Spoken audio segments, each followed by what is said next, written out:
குலன் அருள் தெய்வம் கொள்கை மேன்மை கலைமையில் தெளிவு கட்டுரை வன்மை நிலை மலை நிறைபோல் மலநிகர் மாட்சியும் உலகியல் அறிவோடு உயர்குணம் இவ அனைத்தையும் உடையவன் தான் நல்லாசிரியர். இதுல குலன் என்கின்ற வார்த்தைக்கு வேற பொருளே தேவையில்லை. ஒழுக்கம், உயர்குடி பிறப்பு தாழ்குடி பிறப்பு அதெல்லாம் கிடையாது. குலன் என்பதற்கு ஒழுக்கத்தை தான் முதல்ல சொன்னாங்க. இது நான் விளக்கம் சொல்ல போறதில்லை, உங்களுக்கே தெரியும். இந்த 12 குணங்களையும் உடையவர்கள் தான் இவர்கள். இதுவரும் நல்ல ஆசிரியராக திகழ்கின்றவர்கள். நல்ல கல்வி பணி, நல்ல இலக்கிய பணி, நல்ல ஆன்மீக பணி, நல்ல சமுதாய பணி, நல்ல ஒரு நட்பு வட்டம், நல்ல ஒரு வாசகர் வட்டம் எல்லாம் உடையவர்கள் இவர்கள். உங்களை நான் எப்படி வாழ்த்துகிறேன் தெரியுமா? நீங்கள் நல்ல ஆசிரியர் பட்டம் பெற்றதோடு நின்று விடக்கூடாது. உங்களுக்கு இன்றைக்கு தமிழக அரசினுடைய தமிழ்ச்செம்மல் விருதும் கிடைக்க வேண்டும் என்று மனமாற வாழ்த்துகிறேன். இல்லையா? தமிழ்ச்செம்மல் விருது 2 பேரும் கிடைக்கும். இன்றைக்கு தமிழ்ச்செம்மல் விருது நிறைய ஆள் வாங்கிட்டு இருக்காங்க, ஓடி ஓடி வாங்கிட்டு இருக்காங்க. அது வேற விஷயம். என்கிட்ட வந்து ஒரு ஆள் கொட்டாரம் கம்பன் கழகத்தினுடைய சார்பாக தமிழ்ச்செம்மல் விருதுக்கு நீங்கள் ஒரு பரிந்துரை கடிதம் தர வேண்டும்னாரு. நீங்கள் வீட்டுக்கு வாங்க தாரம்னே. அவர் லேட்டாகி வந்தார், கொஞ்சம் நேரமாகி வந்தார். ஏன் நேரமாயிட்டுன்னு கேட்டோன்னு சொன்னார், நான் மார்த்தாண்டத்தில் நிற்கிறேன், 5 ஓட்டு 5 காரு, இஞ்சோட்டு 7 காரு, ஏன் எஞ்சோட்டு வரும் அப்படின்னார். எப்படி தமிழா? தமிழ்ச்செம்மலா? 5 ஓட்டு 5 காரு, இஞ்சோட்டு 7 காரு, ஏன் எஞ்சோட்டு வரும்? ஐயா சாமி, உங்களுக்கு நான் கடிதம் தரமாட்டேன் சொல்லி போட்டோம். பார்த்து ஆசிரியர் சமூகம் என்பது தனிப்பட்ட ஒரு தனி உலகத்திலே வாழ்கின்றவர்கள். உலகத்திலே வாழ்கின்றவர்கள் அவங்கள்ட்ட பேசணும். அவன் நெருங்கி பழகினாதான் அவங்க கேரக்டர் நல்லா தெரியும். பார்த்துங்க, திருவண்ணாமலையிலே வீற்றிருந்த கோவணம் கட்டிய ஆவணம் திருமுறை பாவனம் யாரு? ரமண மகரிஷி. இந்த ரமண மகரிஷி திருப்பாச்சி குகைக்கு உள்ள இருக்கிறார். இப்படி குகைக்குள்ள இருக்கும்போது அவருடைய ஆசிரியர் சீனிவாசன் வேகமா அங்கிருந்து வந்தார். அப்ப ரமணனுக்கு 16 வயசு. அடே ரமணான்னு கூப்பிட்டார். ஆண்டி ஆக்கியடா, அடே ரமணா துறவி ஆக்கியடா, ஆண்டி ஆக்கியடா அப்படின்னாரு. வந்தோடனே சாமி வாருங்க சாமி இருந்தோ அப்படின்னார். உங்கள்கிட்ட ஒரு கேள்வி கேட்கணுண்டா அப்படின்னாரு. சாமி, நான் உங்க கேள்விக்கு பயந்து தானே சாமி இந்த குகையில வந்து ஒழிச்சு கிடக்கேன், இங்கேயும் வந்து கேள்வி கேட்க வந்துட்டீங்களா? இந்த ஆசிரியர் பெருமக்கள் எங்க பார்த்தாலும் என்ன செய்வாங்க? கேள்வி கேட்பாங்க. நான் அசவசாத்தை அடிக்கடி கண்டவன்னு சில கேள்விகள் கேட்பேன். அதை மாதிரி பார்த்துக்கிடுங்க. நம்ம பள்ளிக்கூடத்தில் வேலை பார்த்த படித்த ஆட்கள் நிறைய இருக்குங்க. கொட்டாரத்தில் தங்கப்பன்னு சொல்லிட்டு ஒரு மேத்ஸ் சார் உண்டு. அவருக்கு சொந்த பேர் வந்து சொடலையாண்டி பிள்ளை, சொடலையாண்டி தேவர். அவர் நம்ம சந்திரங்க இருக்காருல, அவருக்கு சின்ன மாமனார். இந்த சொல்லாண்டி தேவர் தன்னுடைய பேரை தங்கப்பன்னு மாற்றினாரு. எனக்கு கணக்கு வராது பார்த்துடுங்க, அதை பற்றி பின்னாடி சொல்லுங்க. அவரு தென்காசியில் வச்சு ஒரு என்எஸ்எஸ் கேம்ப், ஒரு ரிஃப்ரெஷர் கேம்பில் என்ன சந்திச்சாரு. எல்லாத்தையும் அவர் தென்காசி டிஓ வாங்க வாங்க வாங்கன்னு உரையிட்டார். நாம நீ எங்கடா வந்தேன்னு கேட்டாரேன். நீ எங்கடா வந்த, உனக்கு யார்டா என்எஸ்எஸ்ல இடம் தந்துன்னார். புறவு கடைசியில் வந்து அந்த வரவேற்புரை என்கிட்ட சொன்னாங்க. நான் சொல்லி முடித்தேன். சந்தோஷப்பட்டார். புறவு எல்லாத்துக்கும் என்ன செய்தாருன்னு சொன்னால் அவரே சால்வு போட்டார். இந்த டிஓ தங்கப்பிரசாத் வந்து சால்வு போட்டார். இப்போ கடைசியில் எனக்கு சால்வு போடும்போது என்னுடைய மாணவன் சொல்லி சால்வு போட்டார். ஒரே சிரிப்பு, எல்லாரும் பயங்கரமான சிரிப்பு. சால்வு கொஞ்சம் நீளமாக தொங்கிக்கிட்டு கிடக்க பார்த்துக்கிட்டுங்க, எல்லாரும் சிரிக்கிறாங்க. அப்போ அந்தால நான் எழுந்திரிச்சு அதுக்கு நன்றி சொல்லும்போது சொல்லுவேன், தெரியாமே தான் நிறைய வந்துடும். அதில் ஒரு பையன் விழுந்துட்டான்னு கலெக்டரேட்டுக்கு தகவல் வந்து நான் தலைமை ஆசிரியர் பொறுப்பு. அங்கேருந்து ஆட்கள்லாம் வந்து ஒரு பையன் விழுந்துட்டானாமே, புத்தேரி குளத்துக்கு கொண்டு போயிட்டானாமே. இல்லை சார், நாங்கள் பையன் ஒன்றும் உள்ள பிரச்சனை இல்லை சொல்லி கேட்டவுடனே, இல்லை நீங்கள் வந்து பாருங்கள் நீ சொல்லி என்ன அங்கெல்லாம் கூப்பிட்டாரு. இல்லை நீ பேசாமல் இருங்க அப்படின்னால அங்கேருந்து ஒரு ஆசிரியரை மாணவர்கள்லாம் கைதாங்கலாம் கூப்பிட்டுட்டு வராங்க. அவருக்கு பேர் சிந்தாமணி. ஒரு 3-4 அடி உசரம் தான் இருப்பார். பார்த்துடுங்க. இப்போ சிந்தாமணி ஆசிரியர் வந்து அந்த ஓடையில் தவறி விழுந்துட்டாரு. புத்தேரி குளத்துக்கு இழுத்துட்டு போயிட்டு அதனால வந்து கலெக்டரேட்லேருந்து வந்த ஸ்டாஃப் என்ன செய்தாருன்னா, ஆசிரியராக விழுந்தாரு, நான் மாணவன்னு சொல்லிட்டுலாம் அவசரமாக வந்தேன். விசாரம் அந்த ஓடைக்கு அதுக்கு பேர் என்ன தெரியுமா? அந்த ஆசிரியர் பேரை வச்சு சிந்தாமணி ஓடைன்னு ஆகி போச்சு. பார்த்துக்கிறேன். இன்றைக்கும் அது சிந்தாமணி ஓடை தான். ஸ்ரீராமனின் ஒழுக்கத்திற்கெல்லாம் காரணம் வசிஷ்ட முனிவன். கீதை கண்ணன் உரைக்க காரணம் சாந்தீபனி முனிவன். விவேகானந்தருடைய பேருக்கும் புகழுக்கும் வேதாந்த சிங்கமாய் மாறியதற்கும் காரணம் ராமகிருஷ்ண பரமஹம்சர். இதையெல்லாம் கருத்திலே கொண்டு இவ்வளவு மகோதரமான பணியினை ஆசிரியர்கள் பணி என்றவர்களை கருத்தில் கொண்டு ஆசிரியர்களும் சமூகமும் அணுக வேண்டும் என்று கேட்டுக்கொண்டு அடுத்த வாழ்த்துறைக்கு நான் வருகிறேன். இன்னொன்று சொல்லணும், 25 ஆண்டு காலமாக நம்ம கோயிலில் அன்னதானம் ஆஞ்சநேய ஜெயந்திக்கு மட்டுமல்ல, ராமநவமிக்கு மட்டுமல்ல, தினந்தோறும் அந்த 6:45 7க்குள்ள பூஜை கழியும் போது பிரசாதம் கொடுக்குறாங்க. சனிக்கிழமை தோறும் பார்த்தாச்சுன்னா அங்கே அன்னதானம் நம்ம ஆலயத்தில் வேற எங்கேயும் கிடையாது. பார்த்து இதற்கெல்லாம் பக்த சங்கம் காரணம், ஒருவர் காரணம், ராமச்சந்திரன் தான் காரணம். இந்த கடைக்கு லோடு இறங்குறதுக்கு முன்னாடி சொல்லுவோம், ராமன் கோயிலில் 3 மூட்டையை இறங்கி போட்டுச்சா, 3 மூட்டை இங்கே விழுந்த பிறகு தான் அங்கிருந்து அங்கே போகணும் பார்த்துருக்கேன். அன்பானவர்களை, வறுமை ஒழிப்பிற்குரிய ஸ்தலமாக இருந்தது ஆலயங்கள் தான். பசிப்பிணிங்கிறது பெரிய விஷயம் பார்த்துக்கிடுங்க. வள்ளுவனே சொல்லிடுவான், இறந்தும் உயிர் வாழ்தல் வேண்டிய பறந்து கெடுக உலகியற்றியான் என்பார். ஔவையார் சொல்வார், கொடிது கொடிது வறுமை கொடிது. பட்டணத்தடிகளார் சொல்வார், பசித்தோர் முகம் பார் இறைவனை பின்பு பாருன்னார். பசித்தோர் முகம் பார். திருமூலர் சொன்னார், நடமாட கோயில் நம்பருக்கு ஒன்று ஈய வேண்டும், அது இல்லை என்றால் படமாட கோயிலுக்கு நீ சென்று பயன் இல்லை என்று சொல்லி திருமூலர் சொன்னார். விவேகானந்தர் சொன்னார், ஏழைகளுக்கு இறைவன் என்ன வடிவத்தில் காட்சி அளிக்கிறான்? ரொட்டி வடிவத்தில் காட்சி அளிக்கிறான். ஏழைகளுக்கு இறைவன் ரொட்டி வடிவத்தில் காட்சி அளிக்கிறான். பாரதி தான் எல்லாத்தோட டாப். தனி ஒரு மனிதனுக்கு உணவில்லை எனில் ஜெகத்தினை அழித்திடுதல் வேண்டும். சொல்ல கொதிக்குதடா நெஞ்சம், வரும் சோற்றுக்கு வந்தது இங்கு பஞ்சம் சொல்லுவான். மனிதர் உணவை மனிதர் பறிக்கும் காலம் இனி உண்டோ என்று கேட்டு அவன் ஆற்றாமையை வறுமையை வெளிப்படுத்துவான். வள்ளலார் சொல்வார், வீடுதோறும் இருந்தும் பசியராக இருந்த வெற்றரை கண்டு உளம்பதைத்தேன் என்பார். அதை போக்குவதற்கு சத்திய தர்மசாலை என்கின்ற ஒரு தர்மசாலையை அமைத்து அணையா அடுப்பு அன்னதானத்தினை ஆரம்பித்தார். இன்று வரையிலும் அந்த அடுப்பு அணையவில்லை. வடலூரில் மட்டுமல்ல, உபகார சாலை என்று தமிழ்நாடு முழுவதும் இன்றைக்கு நடந்து வருகிறது. அந்த பசிப்பிணி தீர்த்தல் வள்ளலார் காரணம். நமது பகுதியிலேயே வாழ்ந்த 18 ஜாதிகளுக்கு மாபெரும் புரட்சியாளராக இருந்து முன்னோடியாக திகழ்ந்து அரசனும் சுவாதி அடியனும் சுவாதி என்று சொல்லி ஐயா வைகுண்டர் அவர்கள் ஆரம்பித்ததுதான் முதல் சமபந்தி. பேர் என்ன? துவையல் பந்தி இல்லையா? துவைந்திருந்து சாப்பிடுவது துவையல் பந்தி. எல்லா ஆலயங்களிலும் மேற்கு பிரவாகத்துக்கு பேர் ஊட்டுப்புறைன்னு வச்சாங்க. ஒரு 1000 பேர் சாப்பிடக்கூடிய அளவுக்கு பெரிய பிரவாகங்களை வச்சாங்க. மணிமேகலை 2000 ஆண்டுக்கு முன்னாடி உங்களை மாதிரி ஒரு பெண்மணி, மண் தெனி ஞானத்து மக்களுக்கு எல்லாம் உண்டி கொடுத்தோர் உயிர் கொடுத்தோரே. ஆனால் அவங்களுக்கு எது பயன்பட்டது? ஒரு அட்சய பாத்திரம் பயன்பட்டது, அமுத சுரபி பயன்பட்டது. ஆனால் இங்கே நம்முடைய அன்பு நண்பர் ராமச்சந்திரன் அவர்களுக்கு எந்த அட்சய பாத்திரமும் இல்லை. ஆனால் அன்னதானம் நாளைக்கு 4000 பேர் ராமநவமிக்கு 5000 பேர் சாப்பிடுகின்ற அளவிற்கு ஒரு சூழ்நிலையை உருவாக்கினார் என்றார். அவரை பாராட்டாமல் யாரை பாராட்டுவது? இந்த அழைப்புதல் கொடுக்குறதுன்னு சொல்லி வந்தாங்க, அவங்கள என்னால் உபசரிக்கவே முடியலை. அது ஒரு நிலை. பண்பாடு என்பது தனிதான் பார்த்துருக்கேன். நான் அவங்கள்ட்ட எப்போவுமே ஒரு கனிவை பார்த்துருக்கேன். ராஜோர் அண்ணாச்சி, ஏபிஎம் தம்பி எல்லாருமே ரொம்ப பாசமாக இருப்பாங்க பார்த்துக்கிங்க. நம்முடைய இந்திய ஜனாதிபதி அப்துல் கலாம் அவர்கள் ஒரு முறை ஊட்டியில் போய் குன்னூர் மருத்துவமனைக்கு போகிறார். எந்த விதமான பாதுகாப்பு தளவாங்களும் கிடையாது, ஒன்றும் இல்லாமல் தன்னந்தனியாகவே போகிறார். போகும்போது அங்கே ஒரு இராணுவ அதிகாரி படுத்து கிடக்கிறார். கிழக்கு பாகிஸ்தான் யுத்தத்திலே மகத்தான வெற்றியை பெற்று தந்தவர் யாரு? Field marshal மேனேக்ஷா.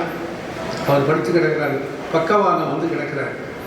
இவர் நேர பக்கத்தில் போய் இருந்து எல்லா வசதிகளும் நல்லா இருக்கா, நல்லா இருக்கீங்களா, நல்ல ட்ரீட்மெண்ட் நடக்குதா, உங்களுக்கு சந்தோஷம் தானா? ஃபீல்டு மார்ஷல் சொன்னார், எனக்கு மகிழ்ச்சி இல்லை. என்ன தெரியுமா காரணம்? இந்தியாவினுடைய ஜனாதிபதி என்னை தேடி நிற்கின்ற வேளையிலே எழுந்து அவருக்கு சல்யூட் அடிக்க முடியவில்லையே என்ற வருத்தம் எனக்கு இருக்கிறது என்று சொன்னார் அந்த ஃபீல்டு மார்ஷல் மானேக்ஷா. அது மாதிரி பண்பாளர்களினுடைய சந்திப்பு என்பது அபூர்வம் என்கின்ற செய்தியினை சொல்லி, ராமாயணத்தை தொட்டவர்கள், கம்பனை தொட்டவர்கள் ஒரு நாளும் வீழ்ந்ததில்லை, தாழ்ந்ததில்லை, ஓய்ந்தது இல்லை. கம்பநாடன் கவிதையை போன்று கற்றோர்க்கு இணையம் கதியாது. கம்பன் குறிகளால் காட்டுகின்ற திறத்தினை ஆய்வு செய்து சொல்வதற்கு 1000 விஷயங்கள் வேண்டும். அப்படிப்பட்ட கம்பனை பற்றி இந்த மேடையிலே பேசுவதற்கு 2 அறிஞர் பெருமக்கள் இருக்கின்றார்கள். அன்பானவர்களே, தமிழன் நிலத்தை, தான் வாழுகின்ற நிலத்தை 5ஆக பிரித்தான். குறிஞ்சி, முல்லை, மருதம், நெய்தல், பாலை. வீசுகின்ற காற்றை கூட 4ஆக பிரித்தான். தெற்கிருந்து வீசுவது தென்றல், மேற்கிருந்து வீசுவது மோளை, கிழக்கிருந்து வீசுவது கொண்டல் என்றெல்லாம் பிரித்தான். அதன் பிறகு பேசும் மொழியை கூட 3ஆக பிரித்தான். இயல், இசை, நாடக, தமிழ் என்று பிரித்தான். வாழும் வாழ்க்கையை 2ஆக பிரித்தான். அகம், புறம் என்று பிரித்தான். ஆனால் ஒழுக்கத்தை மட்டும் ஒன்றாகத்தான் வைத்தான் கம்பன். தமிழனும் அப்படித்தான் வைத்தான். ஒழுக்கத்தை ஒன்றாகவே வைத்தான். வள்ளுவன் சொல்லுவான், என்ன சொல்லுவான் தெரியுமா? ஒழுக்கம் உயிரினும் ஓம்பப்படும் என்று பேசுவார். ஒழுக்க நெறி நின்றார் நீடு வாழ்வார் என்பார். தீயொழுக்கம் என்றும் இடும்பை தரும் என்று பேசுவார். அப்படிப்பட்ட ஒழுக்கத்தினுடைய உயர்வினையும் இழுக்கத்தின் இழிவினையும் சொல்லுவதற்காகவே நான் ராமாயணம் என்கின்ற காவியத்தை எழுதுகிறேன் என்பான் கம்பன். ஒழுக்கத்தின் உயர்வினை, நடையில் நின்றுயர் நாயகனின் உயர்வினை, ராவணனுடைய வீழ்ச்சியினை சொல்வதற்கு தான் ராமாயணம் எழுதுகிறேன் என்று சொல்லி அதன் கதை கருவாக ஒரு தொடரை போடுவான். காமம் இல்லை என்னும் கடும் கேடு என்னும் நாமமும் இல்லை, நரகமும் இல்லை என்பதை நினைவில் கொள்ளுங்கள் என்பார். இவன் வள்ளுவன் வழியிலே வந்துதான் நான் கம்பராமாயணம் எழுதுகிறேன் என்பார். அதுக்கு ஒரு பாட்டில் அவன் சொல்லுவா, பார்த்துடுங்க. வையம் என்னை இகழவும் மாசு எனக்கு எய்தவும் இயம்புவது யாது எனின் பொய்யில் கேள்வி புலமையினோன் புகழ் தெய்வமாக்கவி மாட்சி தெரிவிக்கவே என்பார். தெய்வமாக்கவியின் மாட்சியினை தெரிவிப்பதற்காகவே நான் ராமாயணம் பாடுகிறேன். அந்த தெய்வமாக்கவி வால்மீகி இல்லை, அது போன பாடலே சொல்லிடுவான். இதில் சொல்லுவான், தெய்வமாக்கவி என்பது யார் என்று சொன்னால் வள்ளுவனைத்தான் நான் சொல்லுகிறேன் என்பார். அதற்கு 2 பாட்டுகள் சான்று. புறன்மனை நோக்கா பேராண்மை சான்றோர்க்கு அறனன்றோ ஆன்ற ஒழுக்கு. புறன்மனை நோக்கா பேராண்மை சான்றோர்க்கு அறனன்றோ ஆழ்ந்த ஒழுக்கு. புறன்மனை நோக்கி பேராண்மை இழந்தவன் யாரு? ராவணன். அதை வச்சுதான் கொண்டு வரான். அன்பானவர்களே, ராமாயணத்திற்கு சரணாகதி சாஸ்திரம் என்கின்ற ஒரு பெயர் உண்டு. இந்த சரணாகதி சாஸ்திரம் என்பது வடமொழி சொல்லாக இருக்கலாம். கம்பன் கையாண்ட சரணாகதி என்கிற சொல் வடமொழி சொல். ஆனால் அதை ஆற்றுப்படுத்தியவன் திருவள்ளுவன். நன்றாக ஞாபகத்திலே வைத்துக் கொள்ள வேண்டும். தனக்கு ஓமை இல்லாதான் தாழ் சேர்ந்தார்க்கு அல்லால் மனக்கவலை மாற்றல் அரிது. தனக்கு ஓமை இல்லாதவன் தாழ் சேர்ந்தார்க்கல்லால் மனக்கவலை மாற்றல் அரிது. தாழ் சேர்தல் என்பது சரணாகதி சாஸ்திரம். இதைத்தான் கம்பனுடைய ராமாயணம் 2 நிலைகளில் உறுதி செய்கிறது. ஆகவே கம்பனை ஆற்றுப்படுத்தியவன் வள்ளுவ பெருந்தகை, வான்புகழ் வள்ளுவன். அந்த வள்ளுவனுக்கு நாளை, நாளை மறுநாள், அடுத்த நாள் 3 நாள் நமது பூமியிலே, நமது குமரியிலே இல்லையா, நமது தமிழகத்தில் மட்டுமல்ல, நம்முடைய இடத்திலே, நம்முடைய ஸ்தலத்திலே 3 நாள் மிகப்பெரிய விழா, 25 ஆண்டாகிய வெள்ளி விழா நடைபெற்று வருகிறது.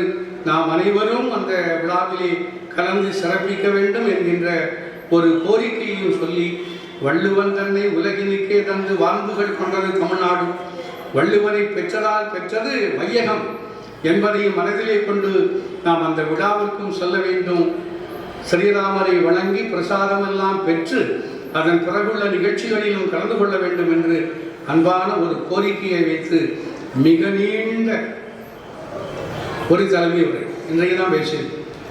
தலைமை உரை 5 நிமிஷத்தில் முடிச்சு போடுவோம் பார்த்துக்கிடுங்க.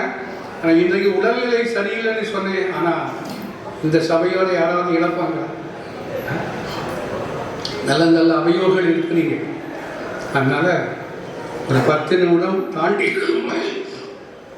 போனாலும் கூட பொறுமையாக இருந்திருக்கிறீர்கள். இப்பொழுது நம்முடைய அன்பு தம்பி வழக்கறிஞர் சட்ட ஆலோசகர் அசோகன் அவர்கள் அருமையான ஒரு வாழ்த்துறையினை வழங்குமாறு உங்கள் அறிவுறுடைய சார்பிலும் நான் கேட்டுக்கொள்கிறேன். அஞ்சிலே ஒன்று பெற்றான், அஞ்சிலே ஒன்றை தாவி, அஞ்சிலே ஒன்று ஆறாக ஆரியருக்காக ஏகி, அஞ்சிலே ஒன்று பெற்ற அணங்கை கண்டு அயலார் ஊரில் அஞ்சிலே ஒன்றை வைத்தான், அவன் எம்மை அழித்து காப்பான். உங்கள் எல்லோருக்கும் அனுமன் ஜெயந்தி நல்வாழ்த்துக்களை தெரிவித்துக் கொண்டு, இன்றைய தினம் நம்முடைய ஸ்ரீராமர் திருக்கோவிலிலே அனுமன் ஜெயந்தி விழாவை முன்னிட்டு நடைபெற்று கொண்டிருக்கக்கூடிய இந்த முதல் நாள் நிகழ்விலே அருமையானதொரு சமய மாநாட்டினை ஏற்பாடு செய்து நடத்தி கொண்டிருக்கக்கூடிய அருமைக்கும் பெருமைக்கும் உரிய ஸ்ரீராம பக்த சங்கத்தினுடைய நிர்வாகிகள் அண்ணன் ராமச்சந்திரன் அவர்களுடைய தலைமையில் இயக்கக்கூடிய அத்துணை நிர்வாகிகளுடைய பொற்பாதத்தையும் வணங்கி, முன்னிலைன்னா ஒரு 5 நிமிடம் பேசலாம், இப்போ தலைமை வரையும் பேசலாம். காரணம் இருக்கு, நான் எக்ஸ்ட்ரா தான். இன்றைய உரையினுடைய நாயகர்கள் தலைமை உரை நிகழ்த்தக்கூடிய நம்முடைய ஆசிரியர் பெருமகனாரும் சிறப்புரை நல்க இருக்கின்ற அருமை சகோதரியும் தான் இன்றைய விழா நாயகி. இருந்தாலும் கூட முன்னிலையில் போட்டிருக்காங்க. முன்னிலையில் போட்ட என்னுடைய சகோதரர்கள்லாம் இருக்காங்க. எங்கள் சார்பில் ஒருத்தர் போய் என்ன செய்யணும், ஒரு ரெப்ரசன்ட் பண்ணணும், பிரதிநிதியாக பேசணும் சொன்னதுனால, அதுவும் அருமையான ஒரு தலைப்பு, சீதா கல்யாணம் என்கின்ற தலைப்பு. பொதுவாக நம்முடைய பாரத நாட்டை வெளிநாட்டுக்காரன் பார்த்ததும், வெளிநாட்டுக்காரனை படித்து நம்ம நாட்டுக்காரன் பார்த்ததும் ஒரு பார்வை. என்ன பார்வைன்னு சொன்னால், பெண்களை நாம் அடிமையாக வைத்திருக்கிறோம் என்று ஒரு தவறான பார்வை. அது அடிமைகளின் பார்வையாக இருந்தது. ஆனால் உண்மையான பார்வைன்னா, பெண்களை மதித்து போற்றுகின்ற ஒரு தேசம் நம்முடைய பாரத தேசம். எனவேதான் சீதா கல்யாணம் என்று சொன்னார்கள். சீதா கல்யாணம், ராம கல்யாணம் சொல்லல, பார்வதி கல்யாணம் சொன்னாங்க, சிவபெருமான் கல்யாணம் சொல்லல. அப்படிதானே? வள்ளி திருமணம் என்று சொன்னார்கள், முருகன் திருமணம் சொல்லல. இப்படி பெண்களை போற்றக்கூடிய புண்ணிய பூமி நம்முடைய பாரத தேசம். இந்த பாரத தேசத்துல சீதா கல்யாணம் என்கின்ற அருமையான ஒரு தலைப்பில் இன்றைக்கு பேச இருக்கிறாங்க. அதுக்கு முன்னால் தலைமை வகிக்கக்கூடிய ஆசிரியர் பெருமனார், அவர் இலக்கிய செல்வர். தலைமை வைத்திருக்கக்கூடிய இலக்கிய செல்வர், சிறப்புரையாற்ற போறவங்க இலக்கிய செல்வி. இரண்டுக்கும் இடையே எங்களுக்கு இலக்கியம் கிடையாது. இப்போ இந்து முன்னணி இலக்கியம் பேசுவோம்னா பேசிக்கிட்டே இருப்பேன். இது தமிழ் இலக்கியம். 2 இலக்கிய செல்விக்கு மத்தியில் ஒரு சில விஷயங்களை பேசி நிறைவு செய்யலாம் என்று விரும்புகின்றேன். இன்றைய அந்த சீதா கல்யாணம் என்கின்றது கம்பராமாயணத்திலே பாலகாண்டத்திலே ஆற்றுப்படலத்திலிருந்து பரசுராமர் படலம் வரை 23 படலங்களிலே அடங்கிய ஒரு நிகழ்வு. குழந்தை பேரு இல்லாமல் இருந்த தசரதனுக்கு 4 செல்வர்கள், ராமன், லட்சுமணன், பரதன், சத்ருகனன். இவர்கள் சீரோடும் சிறப்போடும் வாழ்ந்து வருகின்றார்கள். இவர்களை வேள்வி காப்பதற்காக விஸ்வாமித்திர மகரிஷி வேள்வி காக்க அழைப்பதற்காக அயோத்திக்கு வருகின்றார், அழைக்கின்றார்.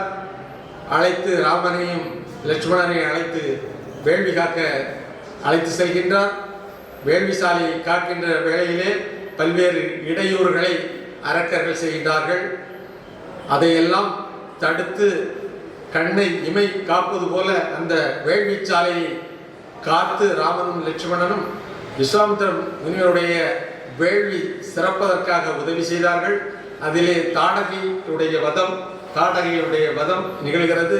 இதெல்லாம் ஒரு பெரிய விஷயம். இது எப்படின்னா, ஒரு பெரிய கடலை ஒரு சின்ன கப்புக்குள்ள சொல்றோம், ஒரு சின்ன கப்புக்குள்ள சொல்லக்கூடிய விஷயம். அந்த தாடகை வதம் செய்கிறார்கள். தாடகை வதம், பெண்ணை வதம் செய்யலாமான்னு கேட்கிறார் விஸ்வாமித்திரர்கிட்ட ராமர். இது பெண்ணல்ல அரைக்கி, இது சமுதாயத்தில் இருக்கக்கூடாதவங்க, அழித்தார்கள் சொன்னோட ராமபாணத்தை எய்து தாடகையை வதம் செய்கின்றார் ராமன். அந்த வேள்வி காக்கப்படுகிறது. வேள்வி சிறந்த அந்த மகிழ்ச்சியோடு ராம லட்சுமணர்களை அழைத்து கொண்டு மிதிலை நோக்கி வருகின்றார் விஸ்வாமித்திரன். வரக்கூடிய வழியிலே அகலியை கல்லாக கிடக்க ராமனுடைய கால்பட்டு அவள் மீண்டும் அகலியாக மாறி அவள் சாப விமோசனம் பெற்று செல்கின்றாள். இவர்கள் மிதிலைக்கு வருகின்றார்கள். மிதிலைக்கு வரக்கூடிய வேளையிலே மிதிலை என்கின்ற அந்த தேசத்தினுடைய அரண்மனை கொடியானது அப்படியே காற்றில் அசைந்து ராம லட்சுமணர்களை அழைக்கிறதாம். அழைப்பது போல அப்படி கம்பர் சொல்கின்றார். அந்த கொடி காற்றில் பறக்கல, ராமா வா, எங்களுடைய தேசத்தின் மணமகனே மருமகனே வா வா என்று அழைக்கிறதாம். அப்படிப்பட்ட ஒரு காட்சி சொல்லுகின்றார்கள். அங்கே மிதிலாபுரிக்கு ராம லட்சுமணனை அழைத்துக் கொண்டு விஸ்வாமித்திரர் வருகின்றார். அங்கு வந்து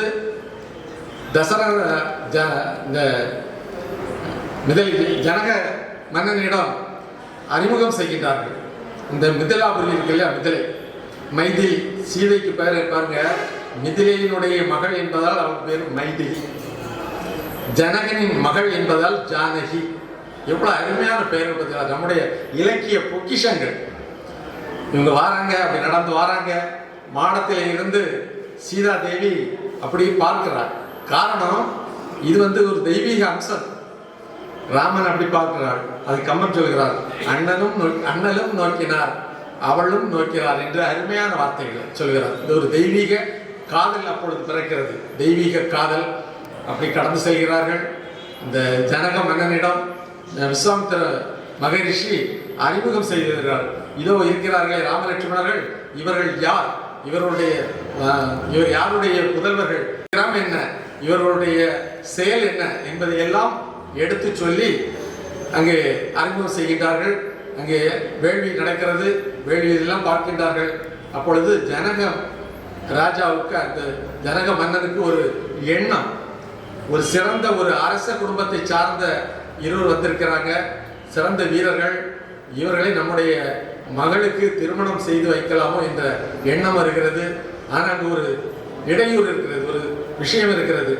அங்கே ஒரு சிவதனுசு இருக்கிறது, சிவதனுசு. இந்த சிவதனுசு யாராலும் தூக்க முடியாத வலிமையுடையது. அதை சீதாதேவி தன்னுடைய சிறு வயதிலே விளையாட்டாக எளிமையாக கையிலே தூக்கி விடுகிறார்.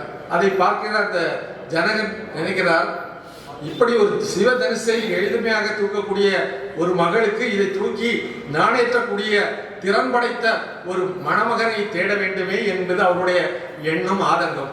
அது நிறைவேறுவதற்காக சொல்லுகிறார், இப்படி ஒரு விஷயம் இருக்கிறது, அதுக்காக ஒரு சுயவரம் வைப்போம் என்று சொல்லி சுயவரத்திற்காக அழைக்கப்படுகிறது.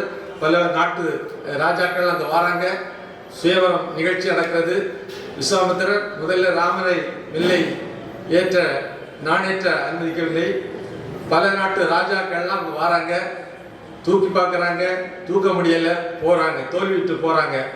இறுதியாக விஸ்வாமித்திரர் ராமனை தன்னுடைய கண்ஜாடையால் நான் வில்லை தூக்கி நாணேற்றேன் சொல்கின்றார்.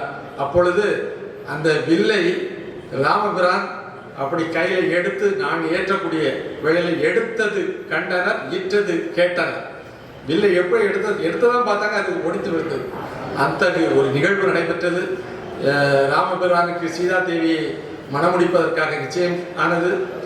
இந்த தகவல் யாருக்கு சொன்னாங்க, முறையாக சொல்றாங்க. உடனடியாக திருமணம் நடக்கல, கண்டதும் காதல் கொண்டது போலும் அல்ல. உடனடியாக முறையாக தசரத சக்கரவர்த்திக்கு இந்த செய்தி அனுப்பப்படுகிறது.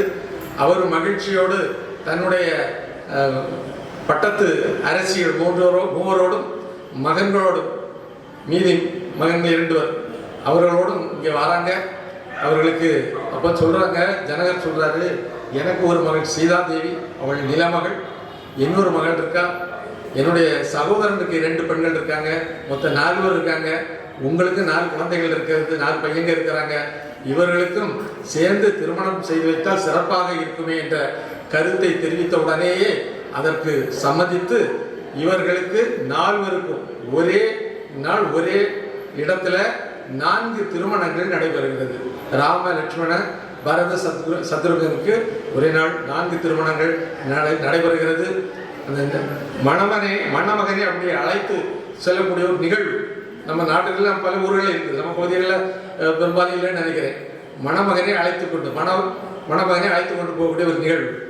அதில் மணமகன் அப்படி பார்க்குறாங்க. ராமச்சந்திரமூர்த்தியை அப்படி நகர்வலம் போகும்போது பார்க்குறாங்க. அவங்க தோள் கண்டா தோளையே கண்டா என்ற வார்த்தை அருமையாக சொல்லுவாங்க. ராமனை ஒரு உடலில் ஒரு பாகத்தை பார்த்தா அதுதான் பார்க்க முடியும், அவ்வளவு அழகு ராமன். அப்படிப்பட்ட ராமனை கொண்டாடி மகிழ்கின்றார்கள் அந்த ஜனகபுரி மக்கள். அவர்களுடைய திருமணம் இனிதே நடந்தேறுகிறது. தேவர்கள் மலர் மாறி சொல்கின்றார்கள். அக்னி வலம் வர திருமணம் சிறப்பாக நடைபெற்றது. இதுவே சீதா கல்யாணம் என்கின்ற சுருக்கத்தை நிறைவேற்றி சொல்லிக்கொண்டு மீதி விஷயங்களை எல்லாம் இலக்கிய செல்வி அவர்கள் சொல்வார்கள், திறமாக சொல்வார்கள், இலக்கிய சுவையோடு சொல்வார்கள் என்று சொல்லி, இதற்கும் மேலாக இந்த ராமர் கோயிலை பற்றி சொல்லி ஆகணும். நாமெல்லாம் மகிழ்ச்சியான காலகட்டத்தில் இருக்கிறோம். அனுமன் இல்லாமல் ராமாயணம் இல்லை, ராமனும் இல்லை தான். இன்னைக்கு நமக்கு அயோத்தியில் பிரம்மாண்டமான ஒரு ராமர் ஆலயத்தை தன்மானத்தோடு எழுப்பி நான் வழிபட்டு கொண்டிருக்கின்றோம். இந்த நல்ல வேளையில் இங்கே ஒரு கொட்டான ராமர் கோயிலுக்கு நான் வாரேன்னு சொன்னால் எனக்கு ஒரு நல்லவர்கள் இருக்கக்கூடிய இடத்துல நான் ஓடி போய் சேரணும்னு ஒரு ஆசைப்படுவேன். நல்லவர்கள் இருக்கணும், நல்ல செயலை செய்யக்கூடியவர் இருக்கணும், ஒழுக்கமானவர்கள் இருக்கணும், வரவு செலவு கணக்குகள் எல்லாம் சரியாக துல்லியமாக சிறப்பாக கையாளக்கூடிய எந்த ஒரு அணியிலையும் இருக்கணும்னு ஆசைப்படுவேன். அப்படிப்பட்ட ஒரு அருமையான ஒரு விழாக்குழு ஒரு பக்த சங்கம் இருக்கிறது. அதற்கு அண்ணன் ராமச்சந்திரன் அவர்கள் தலைமையேற்று இருக்கிறார்கள். அவர்களை மீண்டும் மீண்டும் பாராட்டி இந்த விழா சிறக்க வாழ்த்தி எம்பெருமான் ராமச்சந்திரமூர்த்தியையும் அனுமனையும் பணிந்து வணங்கி வாய்ப்படுத்தும் உள்ள அத்துணை பேருக்கும் வணக்கம் சொல்லி விடைபெறுகின்றேன். நன்றி, வணக்கம். ஜெய் ஸ்ரீராம்.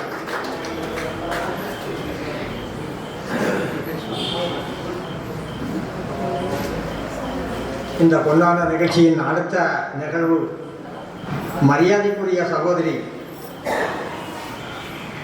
திருமதி எஸ் ரேணுகா ராமச்சந்திரன் அவர்கள் சிறப்புரை ஆற்றுவார்கள்.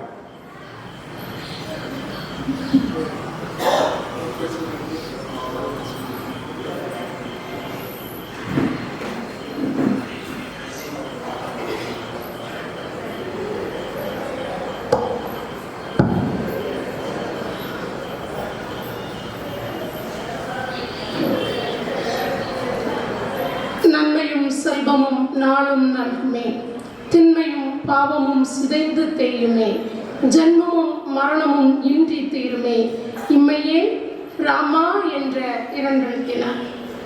எல்லாம் வல்ல எம்பெருமான் ஸ்ரீ ராமச்சந்திரமூர்த்தியின் திருவருள் சிறப்பினாலே சிறப்பாக நடைபெற்றுக் கொண்டிருக்கின்ற ஸ்ரீ ராமபக்த ஹனுமான் ஜெயந்தி விழா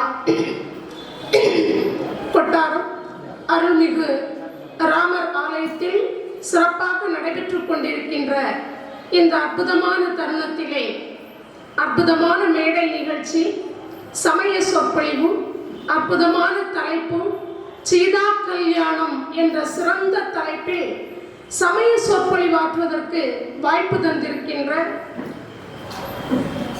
நம்முடைய ஸ்ரீ ராமர் கோயில் நிர்வாக குழுவினர் அத்தனை பேருக்கும் முதற்கண் அன்பான வணக்கங்களை தெரிவித்துக் கொள்கின்றேன்.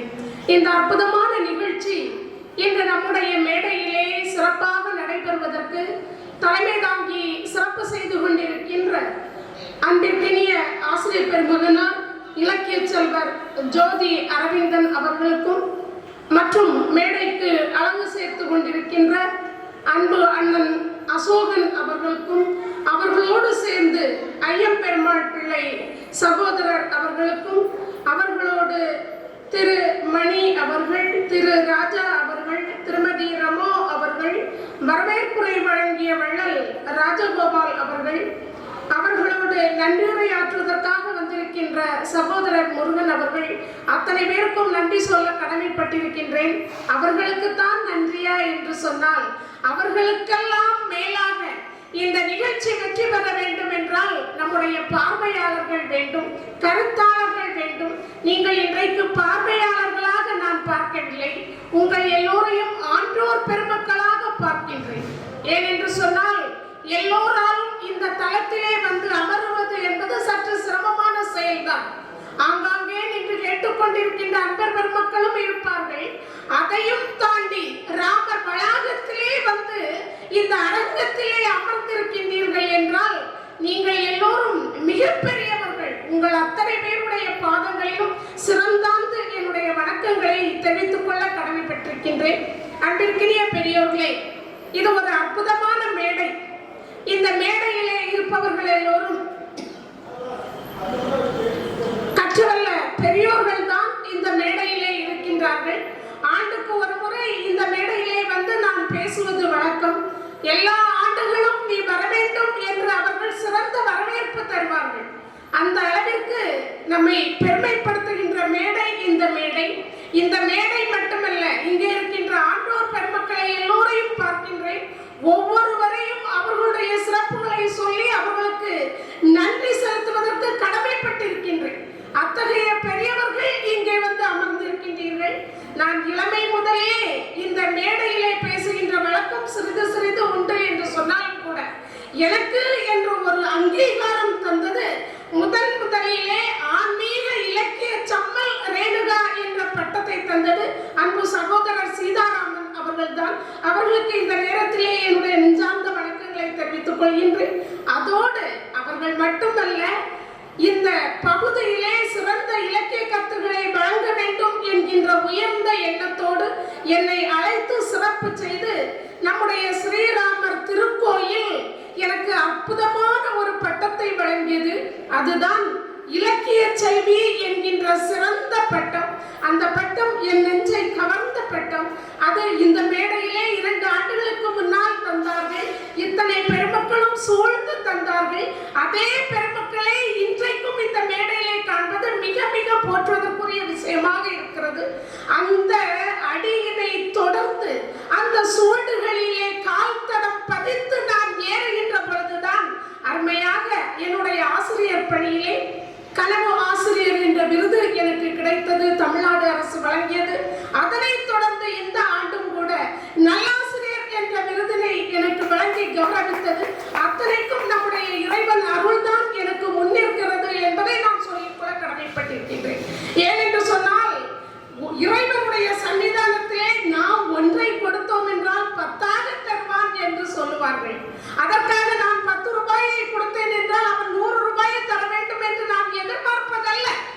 எங்கோ ஒரு இடத்திலே ஆன்மீகத்தை நான் விதைக்கின்றேன் என்று சொன்னால் அது மிகப்பெரிய மரமாகி எனக்கு அறுவடையாகிய விருதினை தந்திருக்கின்றது. அதற்கு இந்த மேடை எனக்கு வழிவகுத்திருக்கின்றது என்று இன்னும் சொல்லிக்கொண்டே இருக்கலாம். இருந்தாலும் கூட நம்முடைய பெருமக்களை நான் பார்க்கின்றேன். இந்த பெருமக்கள் எல்லோரும் பொதுவாகவே ஒரு திரைப்படம் பார்க்கிறார்கள் என்றால் கூட எத்தனையோ நிகழ்ச்சிகள் வரும். அது காதல் செய்திகளாக இருக்கலாம், தடியடியாக இருக்கலாம், எதுவாக இருந்தாலும் 2 மணி நேரத்திற்கு முன்னால் யாராலும் உட்கார முடியாது. ஆனால் இந்த அரங்கத்திலே இத்தனை பேர் குழுமி இருக்கின்றீர்கள் என்றால் நீங்கள் அத்தனை பேருமே மனநலம் மிகுந்தவர்கள். மனநலம் மிகுந்தவர்களால் மட்டும்தான் இங்கே இருக்க முடியும். அப்படி மிகுந்தவர்களாக இங்கே இருக்கின்றீர்கள். உங்கள் எல்லோருக்கும் என்னுடைய வாழ்த்துக்களை தெரிவித்துக் கொண்டு உடனடியாக நம்முடைய தலைப்புக்குள்ளே நாம் நுழையலாம் என்று நினைக்கின்றேன். மிகச்சிறந்த தலைப்பு சீதா கல்யாணம் என்ற தலைப்பு. கல்யாணம் என்று சொன்னாலே மிகவும் மகிழ்ச்சியான ஒரு எதிர்பார்ப்பு நிறைந்த நிகழ்ச்சியாகத்தான் இருக்கும். அதே போன்றுதான் இந்த கம்பனுடைய நெடும் பயணத்தில் கம்பனை சொல்ல வேண்டும் என்றால் கம்பராமாயணத்தை நமக்கு தந்ததற்காக நம் ராமனை புகழ்ந்தாலும் சீதாவை புகழ்ந்தாலும் முதலிலே கம்பனை புகழ்ந்தாக வேண்டும். மிகவும் அற்புதமான படைப்பு கம்பராமாயணம் என்கின்ற படைப்பு. கம்பனின் ராமாயணம் என்பது ஒரு மிக நீண்ட பயணம். கம்பனை பொறுத்தவரைக்கும் கம்பன் நம்முடைய தமிழ் மொழியின் அடையாளம். கவிஞர்களுக்கெல்லாம் இமயமாக விளங்கக்கூடியவன் கவி சக்கரவர்த்தி கம்பன். அந்த கம்பன்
பின்னி பிணைந்திருப்பதை நாம் பார்க்கலாம்.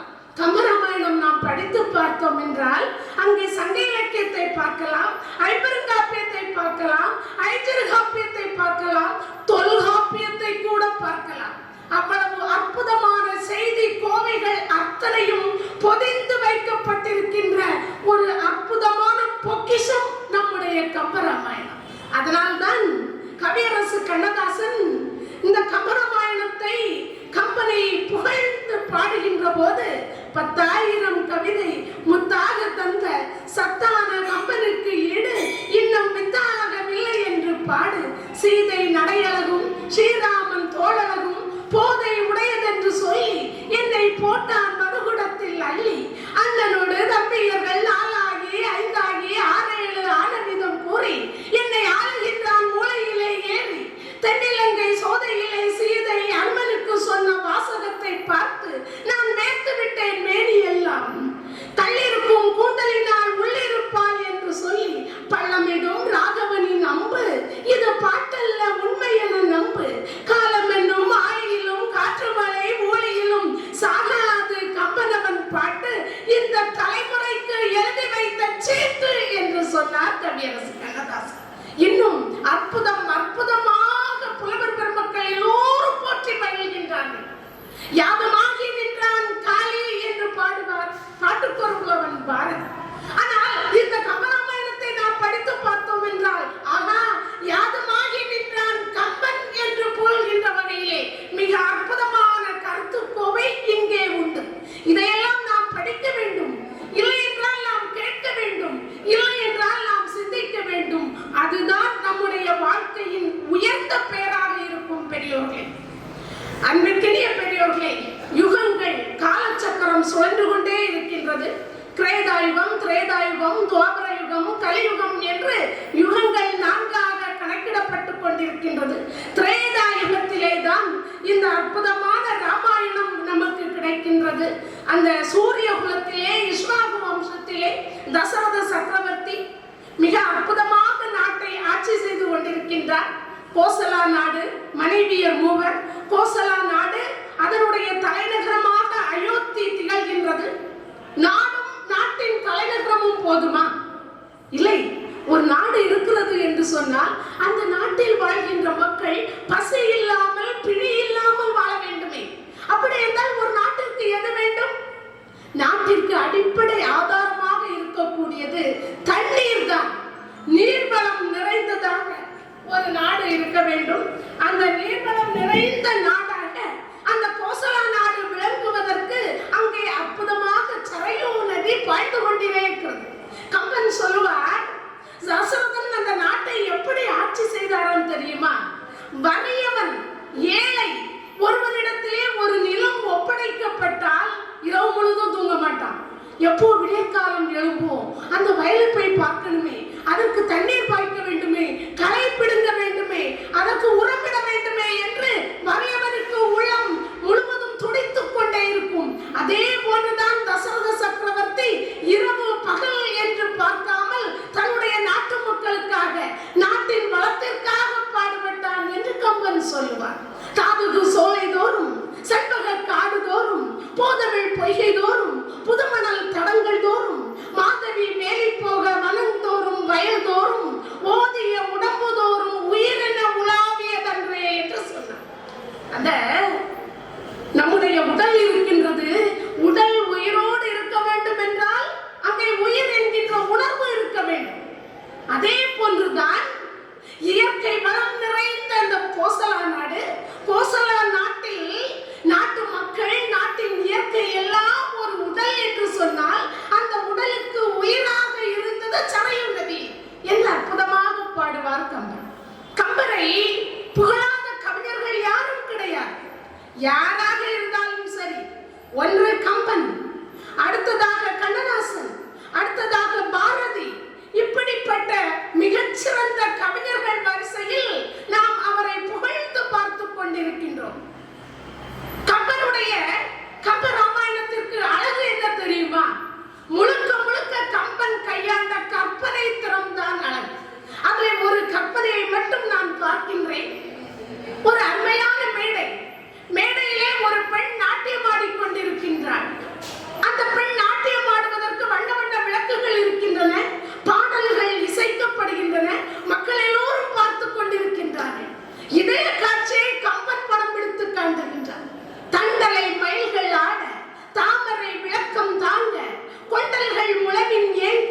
குழந்தை கண் விழித்து நோக்க அங்கே அருமையாக தென்திரை எழுதி காட்ட தேன்பிழை மகரையாளின் வண்டுகள் எழுதி போட மருதம் பெற்றிருக்கும் மாதோனம்.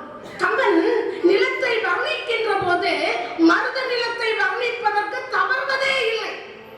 மருதம் என்கின்ற வயலும் வயல் சார்ந்த இடமும் மக்களுக்கு மிகச்சிறந்த பசிப்பிணியை நீக்குகின்ற வயல். மழை கைமாறு கருதாமல் மழை பொழிகின்ற பொழுது அதனை தேக்கி வைத்து இந்த உலக மக்கள் வாழ்வதற்கு வாழ்வாதாரம். அதனால் இயற்கையை வர்ணிக்கின்ற கம்பனுடைய பார்வையிலே இந்த அற்புதமான இயற்கை காட்சிகள் ராமாயணத்திலே பெருக்கெடுத்து ஓடுவதை பார்க்கலாம். இவ்வளவு அற்புதமான மகிழ்ச்சி, ரொம்ப சந்தோஷமா இருக்கிறார் தசரதன். அவருடைய அவையிலே குலகுருவாக வசிஷ்டர் இருக்கின்றார். எந்த விதமான துன்பமும் இல்லை. ஆனாலும் கூட மனித பிறவிதானே, அப்படியே மனதிலே ஒரு நெருடல், ஒரு வருத்தம். என்ன வருத்தம் என்றால் சந்தான பாக்கியம் வேண்டும், பிள்ளை பாக்கியம் வேண்டும். மிகப்பெரிய நாடு, புகழ்வதற்கரிய மன்னன், சிறந்த 3 மனைவியர், ஆனால் பிள்ளை வேண்டும் அல்லவா? பிள்ளை பாக்கியம் வேண்டுமே என்கின்ற மனம் நெருடுகின்றது. அங்கே குருவாக இருக்கின்ற வசிஷ்டரிடத்திலே தன்னுடைய கருத்தை சொல்லுகின்றார். இப்பொழுது வசிஷ்டருக்கு உண்மை புரிந்து விட்டது. ஆகா, திருமால் ராமனாக பிறவி எடுக்க போகின்றார் என்பதை அவர் புரிந்து கொண்டார். புரிந்து கொண்டவராக உடனே சொல்லுகின்றார், மன்னா, இதற்காகவெல்லாம் நீ வருத்தப்பட வேண்டிய தேவையில்லை. அருமையாக ஒரு அஸ்வமேத யாகத்தை ஏற்படுத்து. அஸ்வமேத யாகத்தை ஏற்படுத்தி அதை நடத்தி தருவதற்காக கலைக்கோட்டு முனியை வரவைப்பாயாக. ருஷியசிருங்கர் என்கின்ற கலைக்கோட்டு முனியை நீ வரவைத்து யாகத்தை நடத்து. உடனே உனக்கு பிள்ளை பாக்கியம். அது எப்படி? ஒரு சில கண் நம் மேல் பட்டாலே நாம் வளர்ச்சி அடைவோம். ஆனால் சிலருடைய பார்வை பட்டது என்றாலே தடம் தெரியாமலும் ஆகிவிடும். இதுதான் உலகம். இங்கே இவர் சொல்லுகின்றார், ருஷேஸ்வரங்க வந்தார் என்றால் உனக்கு சந்தான பாக்கியம் உண்டு என்று சொன்னவுடனே தசரதன் சொல்லுகின்றார், இதற்காகத்தானே நான் வாழ்க்கையில் ஏங்கிக் கொண்டிருக்கின்றேன். எங்கே இப்பொழுதே நான் சொல்லுகின்றேன். அப்போதான் வசிஷ்டர் சொல்லுவார், உண்மைதான். அந்த ருஷேஸ்வரங்கர் மழையே இல்லாமல் காய்ந்து கிடந்த அங்க தேசத்திலே காலடி எடுத்து வைத்த அன்றைக்கே பஞ்சம் இல்லாம போயிடுச்சு, மழை பெருகிடுச்சு. அதனால ருஷேஸ்வரங்கரை கூப்பிடுன்னு சொன்ன உடனே முனிவர்களில் சிறந்தவராக அந்த ருஷேஸ்வரங்கர் வரவழைக்கப்படுகின்றார். அருமையாக யாகம் நடைபெறுகின்றது. யாகத்திலே இருந்து அமிர்தத்தை பெறுகின்றார்கள். 3 மனைவியருக்கும் பகிர்ந்து கொடுக்கின்றார் ராமன், லட்சுமணன், பரதன், சத்ருகன். அருமையான குடும்பம். இதை விட வேறு என்ன வேண்டும்? குலகுருவாக வசிஷ்டர் இருக்கின்றார். அத்தனை வித்தைகளையும் கற்றுக் கொடுக்கின்றார். பிள்ளைகள் எல்லாம் அவற்றையெல்லாம் கற்று திறம்பட வளர்ந்து கொண்டே வருகின்றார்கள். ஆனால் திடீரென்று ஒரு திருப்பம். யார் வந்து விடுகின்றார்கள்? விஸ்வாமித்ர முனிவர் வந்து விடுகின்றார். விஸ்வாமித்ர முனிவர் தசரத சக்கரவர்த்தியின் அரண்மனைக்குள்ளே காலடி எடுத்து வைக்கின்றார். அவர் காலடி எடுத்து வைக்கின்றார் என்றாலே ஏதாவது ஒரு கலகம் வந்துவிடும். நாரதருடைய வருகை கலகத்தை ஏற்படுத்தும் என்பது போல விஸ்வாமித்ர முனிவரும் துர்வாச முனிவரும் ஒரு இடத்திற்கு வருகின்றார்கள் என்றால் அவர்களுடைய கோபம் அங்கே திருவிளையாடல் நடத்தும். இப்போ விஸ்வாமித்திரர் உள்ளே வருகின்றார். வந்தவுடனே வரவேற்கின்றார் தசரதர். ஓடோடு சென்று வரவேற்று அவருடைய இருக்கையிலே அமர வைத்து அவருக்கு வேண்டிய பணிவிடைகளை எல்லாம் செய்கின்றார். உங்களுக்கு என்ன வேண்டும் சொல்லுங்கள். எனக்கு வேற என்ன வேணும்? நான் கானகத்துல தவம் செய்து கொண்டு இருக்கக்கூடியவன். எனக்கு பொன் வேண்டுமா, பொருள் வேண்டுமா, அதெல்லாம் எனக்கு தேவையில்லை. ஆனால் அங்கே கானகத்திலே நாம் தியாகம் செய்ய வேண்டும். வேள்வி செய்வதற்கு இடையூறாக ஒரு அரக்கி இருக்கிறார். அந்த அரக்கர்களை அழிக்க வேண்டும். அரக்கர்களை அழிக்க வேண்டும் என்றால் அதற்கு வல்லமை பொருத்தியன் வேண்டும். செருமுகத்து காத்தியன நின் செருவர் நால்வரிலும் கரிய சம்மன் ஒருவனை தந்திடுதி என்று சொன்னார். போர்க்களத்திலே செருமுகம் போர்முகம். போர்க்களத்தில் இன்று அரக்கர்களை வீழ்த்துவதற்கும் வெற்றி பெறுவதற்கும் உன்னுடைய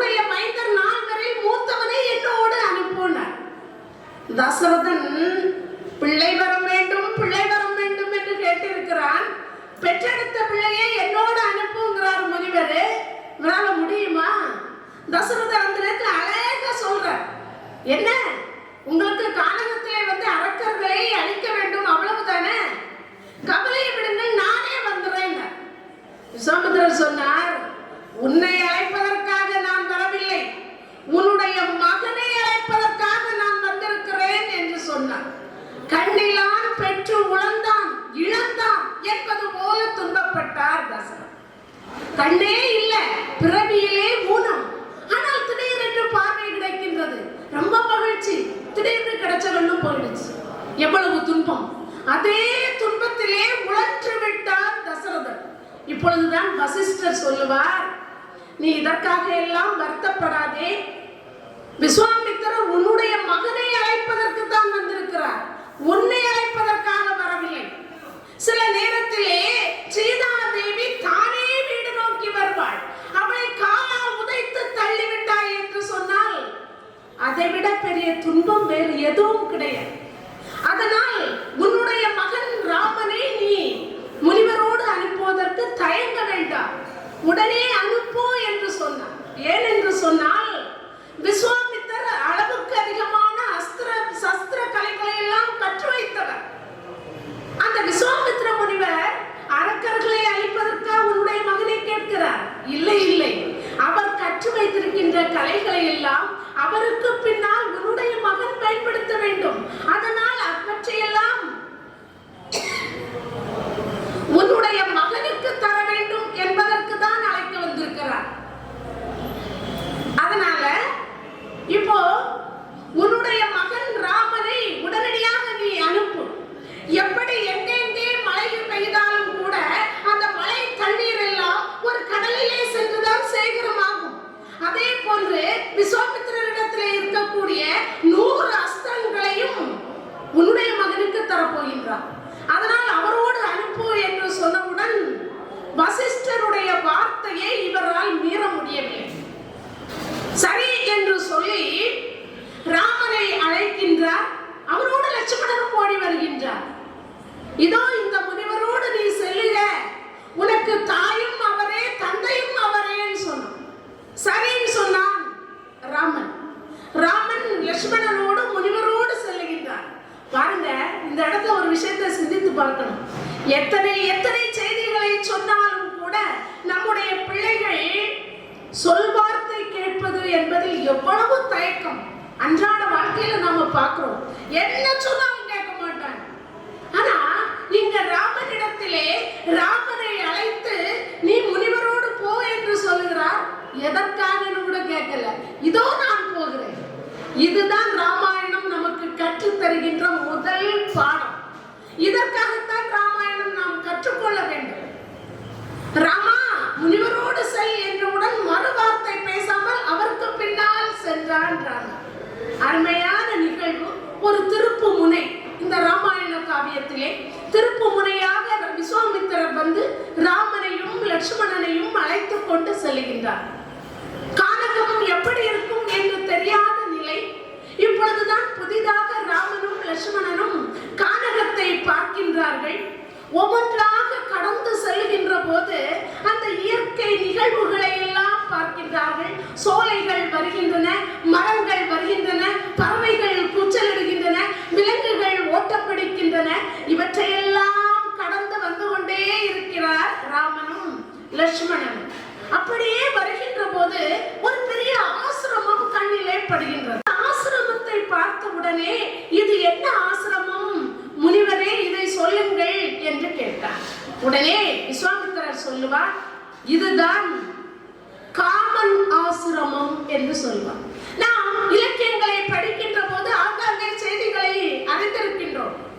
காதல் தெய்வம் மன்மதன் என்று சொல்லி கேள்விப்பட்டிருக்கின்றோம். மன்மதன் தன்னுடைய உடலை இழந்த இடம்தான் அந்த இடம். தவம் செய்து கொண்டிருக்கின்றார் சிவபெருமான்.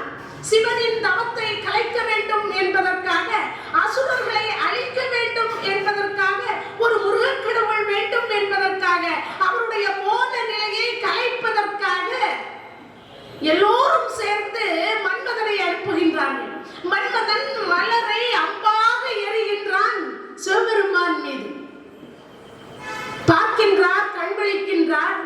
தன்னுடைய யோக நிலையை இருந்து குளறுபடி செய்த காரணத்தினால் நெற்றிக் கண்ணால் மன்மதனை எரித்தார்.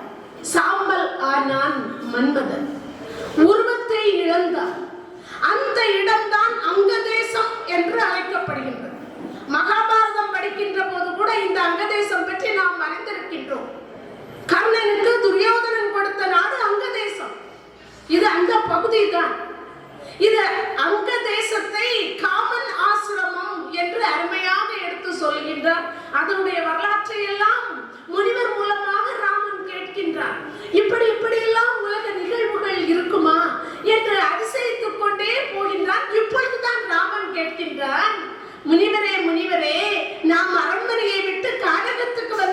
வந்தோமே, கானகத்திற்கு வந்த நோக்கம் என்ன சொல்லுங்கள் அப்படின்னு கேட்டார். இப்போ முனிவர் சொல்லுவார், நான் இந்த இடத்திலே ஒரு வேள்வி செய்ய வேண்டும், யாகம் செய்வதற்காக நான் காத்திருக்கிறேன்.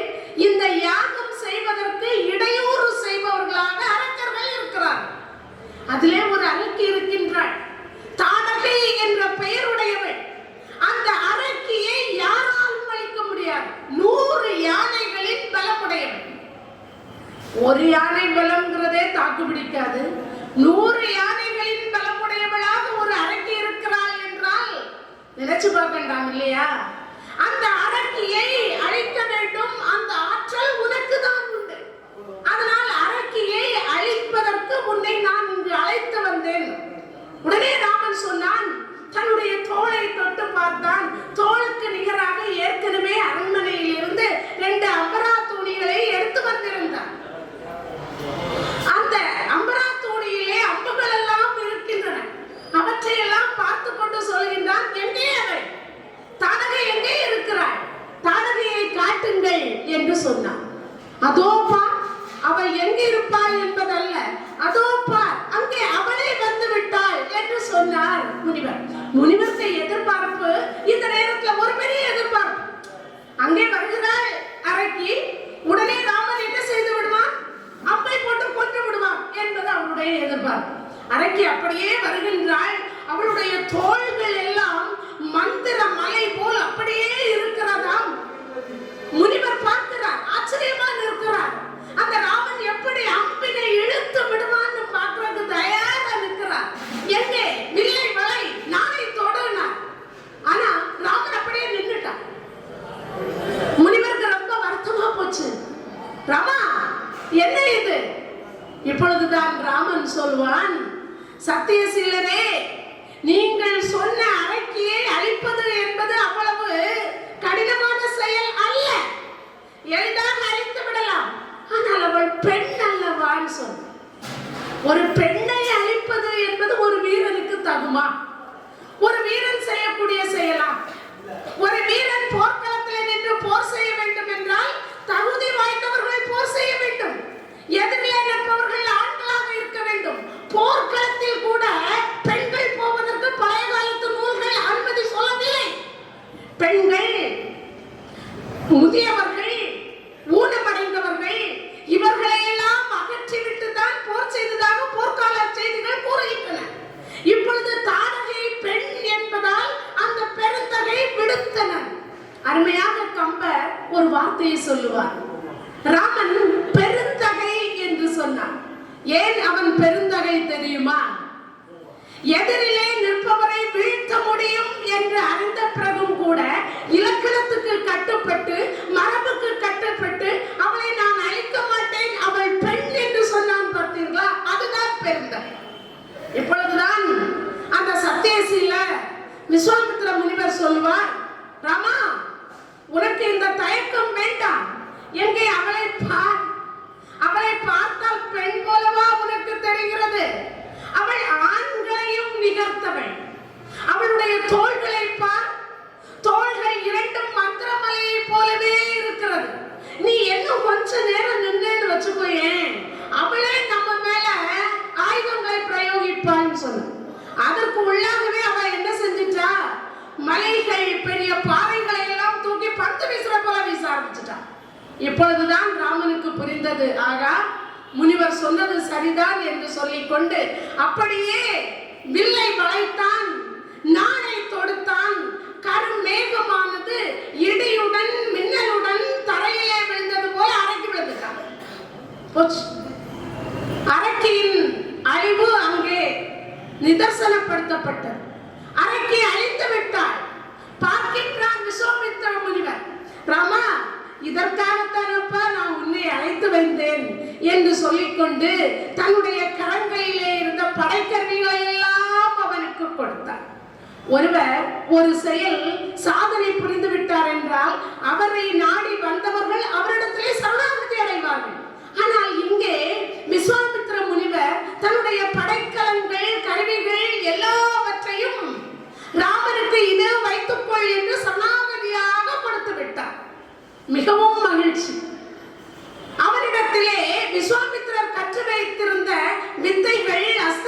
வித்தை, சஸ்திர வித்தை அத்தனையும் ராமனுக்குள்ளே சேகரமாகிவிட்டது. மிகச்சிறந்த மகிழ்ச்சியோடு இனி நாம் பயணத்தை தொடரலாம் என்று கடந்து செல்கின்றார். அப்படி கடந்து செல்கின்ற நேரத்தில் தான் ஒரு அற்புதமான சோலை வருகின்றது. அந்த சோலையை பார்த்த ராமன் வியந்து நிற்கிறார். எவ்வளவு அற்புதமாக இருக்கிறது, இது என்ன சோலை, இதனுடைய சிறப்புகளை சொல்லுங்கள் என்று சொன்ன பொழுதுதான் அங்கே விஸ்வாமித்திர முனிவர் சொல்லுவார், இந்த சோலை தான் திருமால் பல ஆண்டுகளாக தவம் இருந்த சோலை. அது மட்டுமல்ல, மாபலி சக்கரவர்த்தி 3 லோகத்தையும் ஆள வேண்டும் என்று தவம் இருந்து பெற்ற இடம் இந்த இடம்தான்.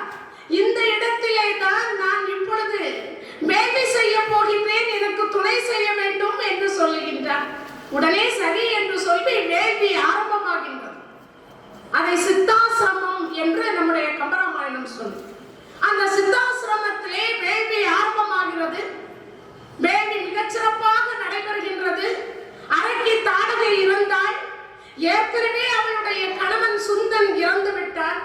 இப்பொழுது தாடகையினுடைய புதல்வர்கள் சுபாகு, மாரீசன் 2 பேரும் ஆகாயத்திலே நின்று கொண்டு இந்த வேள்விக்கு இடையூறு செய்வதற்கு தயாராக இருக்கின்றார்கள். பார்க்கிறான் ராமன், நீங்கள் வேள்வியை நடத்துங்கள், நான் பார்த்துக் கொள்கிறேன் என்று சொல்லி அற்புதமாக ஆகாயத்தில் இருந்து எந்த ஒரு பொருளும் கீழே விழக்கூடாது, அப்படி அற்புதமா ஒரு சரக்கூடம் அமைக்கின்றான் ராமன்.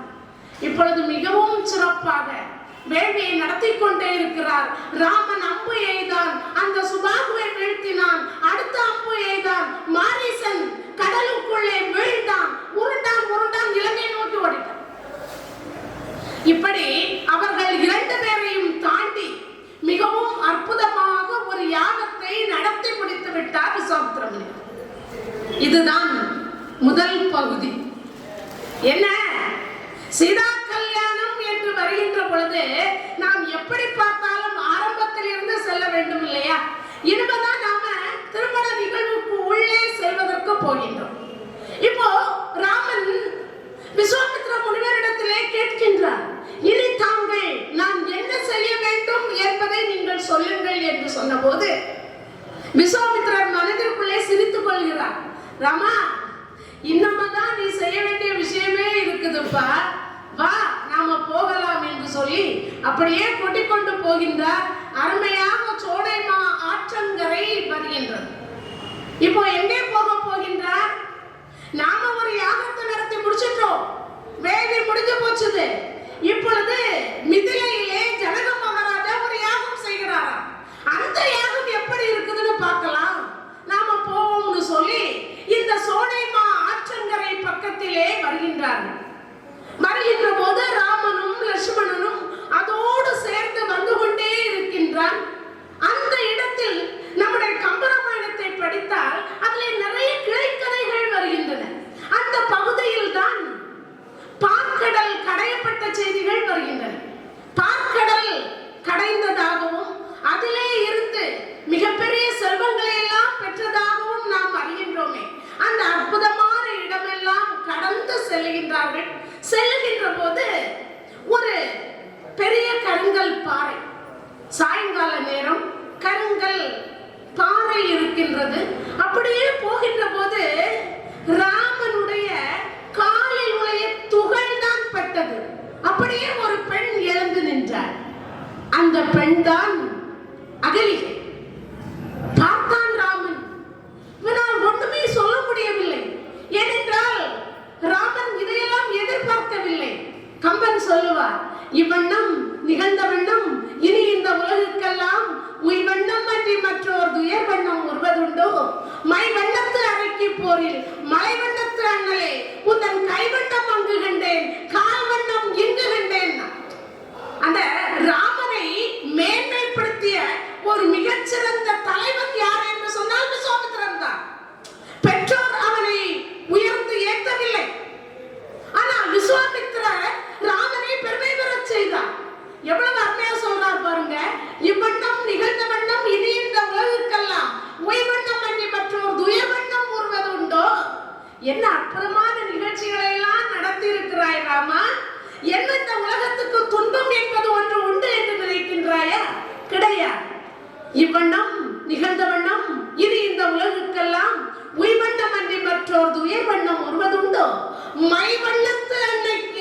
மைவண்ணத்து அறைக்கு போறேன். அண்ணலே உந்தன் கைவண்ணம் கண்டேன், கால் வண்ணம் இங்கு கண்டேன். நீ அரக்கியை அழித்தாயே, அந்த அரக்கியை அழிக்கின்ற போது கூட உன்னுடைய கை ஆற்றலை பார்த்தேன், வில்லாற்றலை பார்த்தேன். நான் அதிசயித்தேன். உனக்கு பரிசாக என்னுடைய ஆயுதங்களையே தந்தேன். ஆனால் இப்பொழுது பார், அப்பொழுது கூட அந்த அரக்கியை அழிக்கின்ற போது கூட ராமா, உன்னை நான் ஒரு மனிதனாகத்தான் பார்த்தேன், மனிதர்களிலே மாமனிதனாக பார்த்தேன். ஆனால் இப்பொழுது உன்னுடைய கால் வண்ணம் இங்கு கண்டேன். உன்னுடைய கால் கூட படல, கால் துகள் பட்டது. ஒரு பெண் சாப விமோசனம் பெற்றிருக்கின்றாள் என்றால் ராமா, நீ மனிதன் இல்லை, நீ மாமனிதனும் இல்லை, நீதான் தெய்வம். ராமனை ராமாயணம் தெய்வமாக காட்டிய இடம் இந்த இடம்தான். ராமன் தெய்வம் என்கின்ற பெருமையை பெற்றது விஸ்வாமித்திர முனிவரால் தான். ராமா, உன்னுடைய கால்கள் பட்டதால், கால் துகள் பட்டதால் இங்கே அகலிகை சாப விமோசனம் பெற்றிருக்கின்றாள் என்றால் இதைவிட பெரும்பேறு. ஆகா, இந்த விட பெரும்பேறு யார் பெறப்போகிறார்கள்? அதற்கு பதில் சொல்லவில்லை. ஆனால் விஸ்வாமித்திரனுக்கு தெரியும். சரி, இந்த அகலிகையை கௌதம முனியரிடத்திலே ஒப்படைத்து விட்டு அப்படியே நடந்து போய்கொண்டே இருக்கின்றார்கள். நடந்து போய்கொண்டே இருக்கின்றார்கள். எதிர்பார்த்தது போல மிதிலை மாநகரம் வருகின்றது. மிதிலை மாநகரத்திலே ஜனக மகாராஜா இருந்து சிறப்பாக ஆட்சி செய்து கொண்டே இருக்கின்றார். அந்த நாட்டிற்குள்ளே பிரவேசிக்கின்றார்கள். தெருக்களை எல்லாம் கடந்து போகின்றார்கள். கடந்து போகின்ற போது பச்சளம் பாலகர்கள் விளையாடுகின்றார்கள். அருமை தாய்மார்கள் எல்லாம் குழந்தையை அரவணைக்கின்றார்கள். இயற்கை சோலைகள் எல்லாம் பூக்கள் பூத்து நறுமணம் வீசுகின்றன. நதியிலே நீர் பெருக்கெடுத்து ஓடிக்கொண்டே இருக்கின்றது. கடந்து செல்லுகின்றார்கள். அங்கே ஒரு சிரிப்பொலி கேட்கின்றது. அதிலும் பருவ பெண்ணின் சிரிப்பொலி கேட்கின்றது. ராமன் தெருவிலே நடந்து செல்லுகின்றான். மிதிலை மன்னனுடைய அரண்மனை பக்கத்திலே வந்துவிட்டது. மிதிலை மன்னனின் அரண்மனையிலே கன்னி மாடத்திலே நின்று கொண்டு சீதை தன்னுடைய தோழியர்களோடு அளவலாவி சிரித்து மகிழ்கின்றான். ஏதோ எதிர்பாராத விதம் அருமையாக சீதை கீழே பார்க்கின்றாள். மழை மேலிருந்து கீழே பொழிகின்றது. கடலிலே சிப்பி அப்படியே அந்த மழை துளியை ஏற்று முத்தாக உருமாறுகிறது. மேலிருந்து சீதை சிரிக்கிறாள். கீழிருந்து ராமன் மேலே பார்க்கின்றான். இப்போ பாருங்க, கம்பன் சொல்லுவார், மேலிருந்து சீதை கீழே பார்த்தாள், அவள் பெண் அல்லவா, அதனால் பெண்ணாகிய அந்த சீதை நாணத்தோடு பார்த்தாளாம். ஆனால் கீழிருந்து மேலே பார்த்தான் ராமன். ராமன் ஆண் அல்லவா, அவன் வீரத்தோடு பார்த்தானாம். பாருங்கள், இந்த உலகத்திலே ஆண் பெண் என்ற வேறுபாடு பாகுபாடு இருக்கிறது என்றால், ஆண் என்பவன் வீரத்தோடு இருக்க வேண்டும், பெண் என்பவள் நாணத்தோடு இருக்க வேண்டும். அப்படி என்றால் ஒரு பெண்ணுக்கு தேவை அச்சமும் மடமும் நாணமும் பயிர்ப்பும். எந்த இடத்திலே அச்சம் கொள்ள வேண்டுமோ பெண் அச்சம் கொள்ள வேண்டும். அதற்காக அவள் பேதை என்பது அல்ல. அவள் அச்சம் கொள்ளுகின்ற போது, நாணம் கொள்ளுகின்ற போது ஆடவர்களால் விரும்பப்படுகின்றாள், அரவணைக்கப்படுகின்றாள், பாதுகாக்கப்படுகின்றாள். அந்த பாதுகாப்பை ஒரு ஆடவன் தர வேண்டும். அதை ராமாயணம் எடுத்து சொல்லுகின்றது. அதற்காக சீதை மேலிருந்து கீழே நாணத்தோடு பார்த்தாள், ராமன் கீழிருந்து மேலே வீரத்தோடு பார்த்தாள்.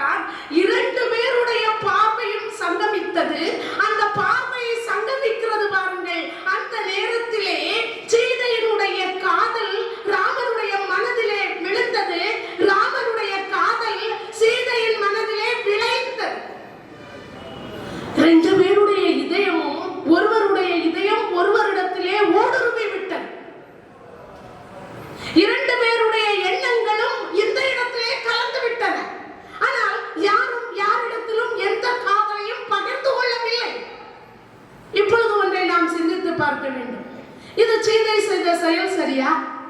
சரிதான். ஒரு பருவத்து பெண்ணுடைய மனதிலே வர வேண்டியது காதல். அந்த காதல் உண்மையான அன்பாக மாறுகின்ற போது வாழ்க்கை சிறப்புமைகின்றது. அதைத்தான் கம்பன் சொன்னார். சீதை நல்லவள், தூய்மையானவள், எண்ணரும் நலத்தினால் இணைய நின்றுளி, கண்ணோடு கண்ணும் காப்பை ஒன்றை ஒன்று, உண்ணவும் நோக்காது உணவும் ஒன்றிட, அண்ணலும் நோக்கினான் அவளும் நோக்கினான். கண்ணும் கண்ணும் கொள்ளையடித்துக் கொண்டன. இங்கே கருத்தும் கருத்தும் கப்பை கொண்டன. இரண்டு பேருடைய எண்ணங்களும் ஒரே இடத்திலே உருப்பெற்றன. அங்கே காதல் தோன்றியது. அதனால் ஸ்தம்பித்து விட்டார்கள். ஆனால் பகிர்ந்து கொள்ளவில்லை வார்த்தைகளை. அப்படியே சென்று விடுகின்றார் ராமன். இரவு கழிந்து விடுகின்றது. இரவில் எல்லாம் சீதை தூக்கத்தை தொலைத்தாள். ராமன் தூக்கத்தை விட்டார். ரெண்டு பேரும் தனியாக மனதிற்குள்ளே போராடிக் கொள்கின்றார்கள். அவ்வளவுதான். இப்பொழுது மிதிலை மாநகரம் அரண்மனை அருமையாக திருமண ஏற்பாடுகளை நடத்த வேண்டும் என்று மன்னன் ஜனக மகாராஜா நினைக்கின்றார். தன்னுடைய பெண்மகளுக்கு திருமணம் செய்து வைக்க வேண்டும். அதற்கு தகுதியான வரன் அமைய வேண்டும். அந்த தகுதியான வரன் யார்? விஸ்வாமித்திரர் ராமனோடும் லட்சுமணனோடும் வந்திருக்கின்றார். இதனை மிதிலை மன்னன் ஜனகன் பார்க்கின்றார். பார்த்த உடனே ஒரு சந்தோஷம். ஆகா, இந்த பையன், இந்த மணமகன், இந்த ராமன் நம்முடைய மகள் ஜானகியை திருமணம் செய்தால் எப்படி இருக்கும் என்று ஒரு சந்தோஷம், ஒரு ஆசை, ஒரு ஆர்வம் அவனிடத்திலே அதிகமாக. சிவதனுச கொண்டு வைக்கிறதுங்கிறது ஏதோ பூமாலையை தூக்குவது போன்று எளிய செயல் அல்ல. புத்தகத்தை எடுப்பது போன்றும் எளிய செயல் அல்ல. ஆயிரக்கணக்கான வீரர்கள் தோள் மேல தோள் போட்டு சுமந்து கொண்டு வராங்க. எதை? சிவதனுசை கொண்டு வருகின்றார்கள். எல்லோரும் பார்க்கிறார்கள். எல்லா மன்னர்களும் இப்படித்தான் வருவார்கள். வந்து சிவதனுசு பக்கத்திலே தொடுவார்கள், போய்விடுவார்கள். அதனால் இந்த சிவதனுசை யார் தூக்க முடியும் என்று எல்லோருக்குள்ளும் ஒரு போராட்டம். ஆனால் மனதளவிலே எந்தவித கலக்கமும் இல்லாதவர்கள் யாரெல்லாம் என்று சொன்னால் விஸ்வாமித்திரரும் ராமனும் தான். விஸ்வாமித்திரருக்கு தெரியும், எப்படியும் ராமன் தான் இந்த வில்லை வைக்கப் போகிறான் என்பது தெரியும். அதனால் விஸ்வாமித்திரருக்கு அந்த தளர்வு ஏற்படவில்லை. ராமனுக்கு இப்படி ஒரு நிகழ்வு எதிர்பார்ப்பு இல்லை. ஏற்கனவே அரக்கியை அழிக்கின்ற நேரத்தில் கூட அவன் தன்னை எந்த விதத்திலும் ஆயத்தப்படுத்திக் கொள்ளவில்லை. தன்னுடைய முயற்சியை, திறமையை வெளிப்படுத்தினான். அவ்வளவுதான். இப்பொழுது சிவதனுசு கொண்டு வைக்கப்படுகின்றது. ராமனை பார்க்கின்றார்கள் எல்லோரும். அவனுடைய அழகு, அடேங்கப்பா, தோள் கண்டார் தோளே கண்டார், தொடுகடல் கமலம் என்ன தாள் கண்டார் தாளே கண்டார், தடக்கை கண்டாரும் மகுதே, வாழ் கொண்ட வெளியார் யாரே வடிவிலை முடிய கண்டார். நாங்கள் ராமனுடைய தோளை பார்த்தா அவ்வளவு அழகு. ஓ, ஆண்களுக்கு அழகு எதுன்னு சொன்னா ஆண்களின் 2 தோள்கள் தான். தோளை பார்த்தவர்களால அவனுடைய காலை கூட பார்க்க முடியவில்லை. ராமனுடைய காலை பார்த்தவர்களால தாமரை மலர் தான் ஞாபகம் வருதான். ராமனுடைய பாதம் தாமரை மலர் போல இருக்கிறது. அந்த இதழ்கள் விரல்கள் போல இருக்கிறது. அந்த பாதங்களை பார்த்தவங்களால முகத்திற்கு போக முடியல. தோள் கண்டார் தோளை கண்டார், தொடுகடல் கமலம் என்ன தாள் கண்டார் தாளே கண்டார், தட கை கண்டார். கம்பன் இலக்கியத்தில் தமிழை அதிகமாக எடுத்தாளுகின்ற இடத்துல ஒண்ணு இந்த உரிச்சொற்கள். தட என்பது உரிச்சொல், மிகுதி, மேன்மை, பெருமை. இந்த தடக்கை என்கின்ற சொல்லை அதிக இடத்திலே கம்பன் பயன்படுத்துவார். தடக்கை கண்டார். ராமனுடைய கையை பார்த்தவர்கள் அந்த கை அழகை தான் பார்த்தார்களே தவிர அதனை அடுத்து போக முடியவில்லை. அப்படியே எல்லோரும் நிலை தடுமாறி நின்று கொண்டே இருக்கிறார்கள். பாருங்கள், அற்புதமான ஒரு காட்சி. எல்லோரும் பார்த்த இடத்தில் இருந்து குவிந்த எண்ணங்களை மாற்ற முடியும்.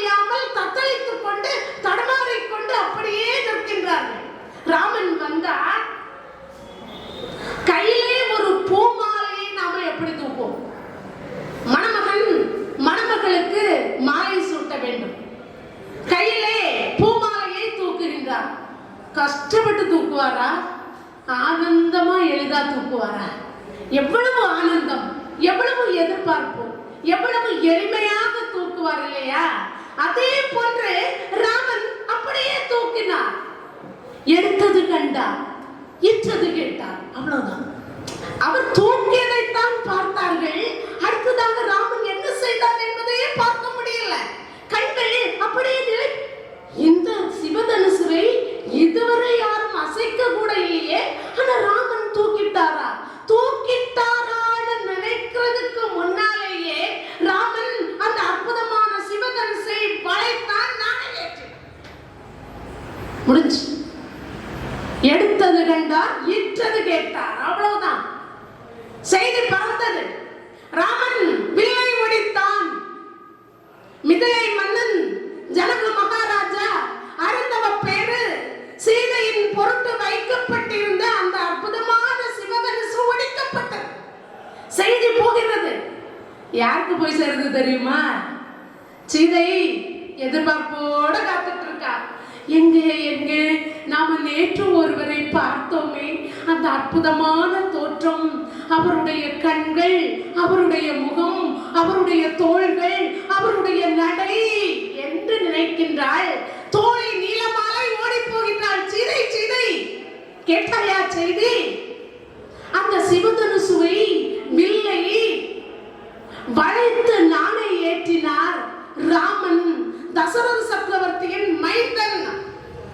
இப்பொழுதுதான் தசரதனுடைய மன்னன், அந்த மன்னனுடைய மகன் ராமன் என்பதே அவளுக்கு தெரியுது.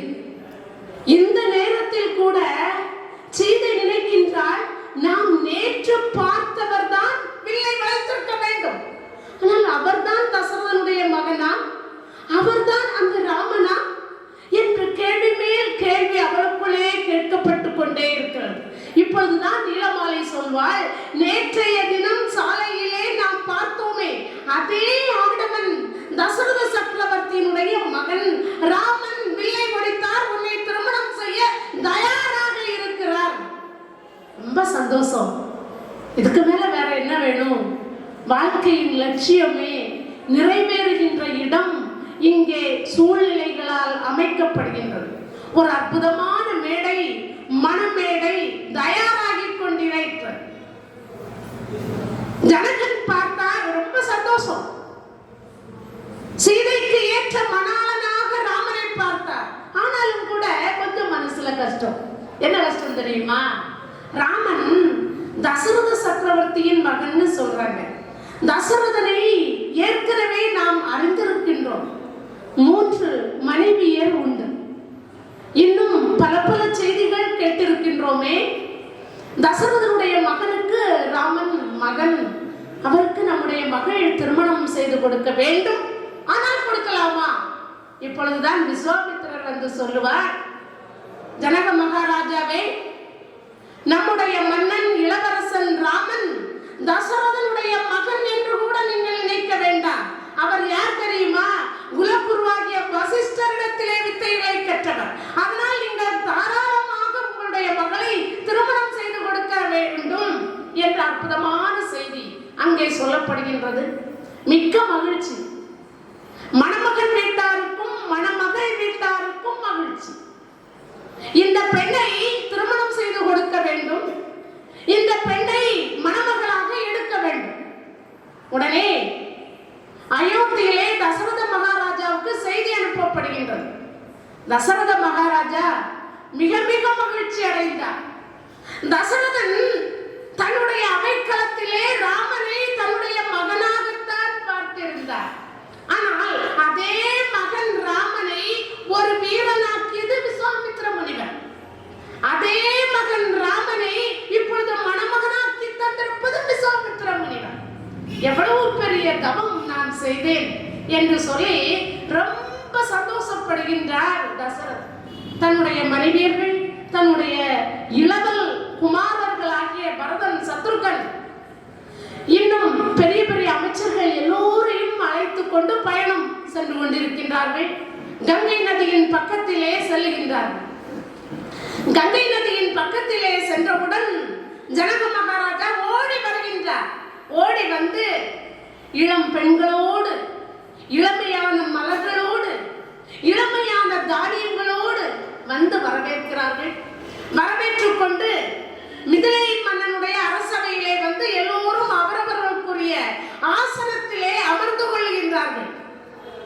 திருமண நிகழ்ச்சியை பார்க்க வேண்டும். ராமனுக்கும் சீதைக்கும் திருமணம். இந்த திருமண நிகழ்ச்சியை பார்க்க வேண்டும் என்று எல்லோருடைய மனமும் ஏக்கம் கொள்கிறது. இந்த நேரத்தில் தான் மன்றலில் வந்து மனத்தவிசு ஏறி அந்த அற்புதமான ராமன் அமர்ந்திருக்கின்றார். வென்றி நெடுந்தகை வீரனும் ஆர்வத்து இந்துடை அன்னமும் எய்தி இருந்தார். ஒன்றிய போகமும் யோகமும் ஒத்தான் என்று சொல்லுவார் கம்பன். மணமேடையில் அமர்ந்திருக்காங்க. மணமகன் இருக்கிறார், மணமகள் இருக்கிறாள். இந்த காட்சி எப்படி இருக்கிறதாம்? ஒன்றிய போகமும் யோகமும் ஒத்தார்.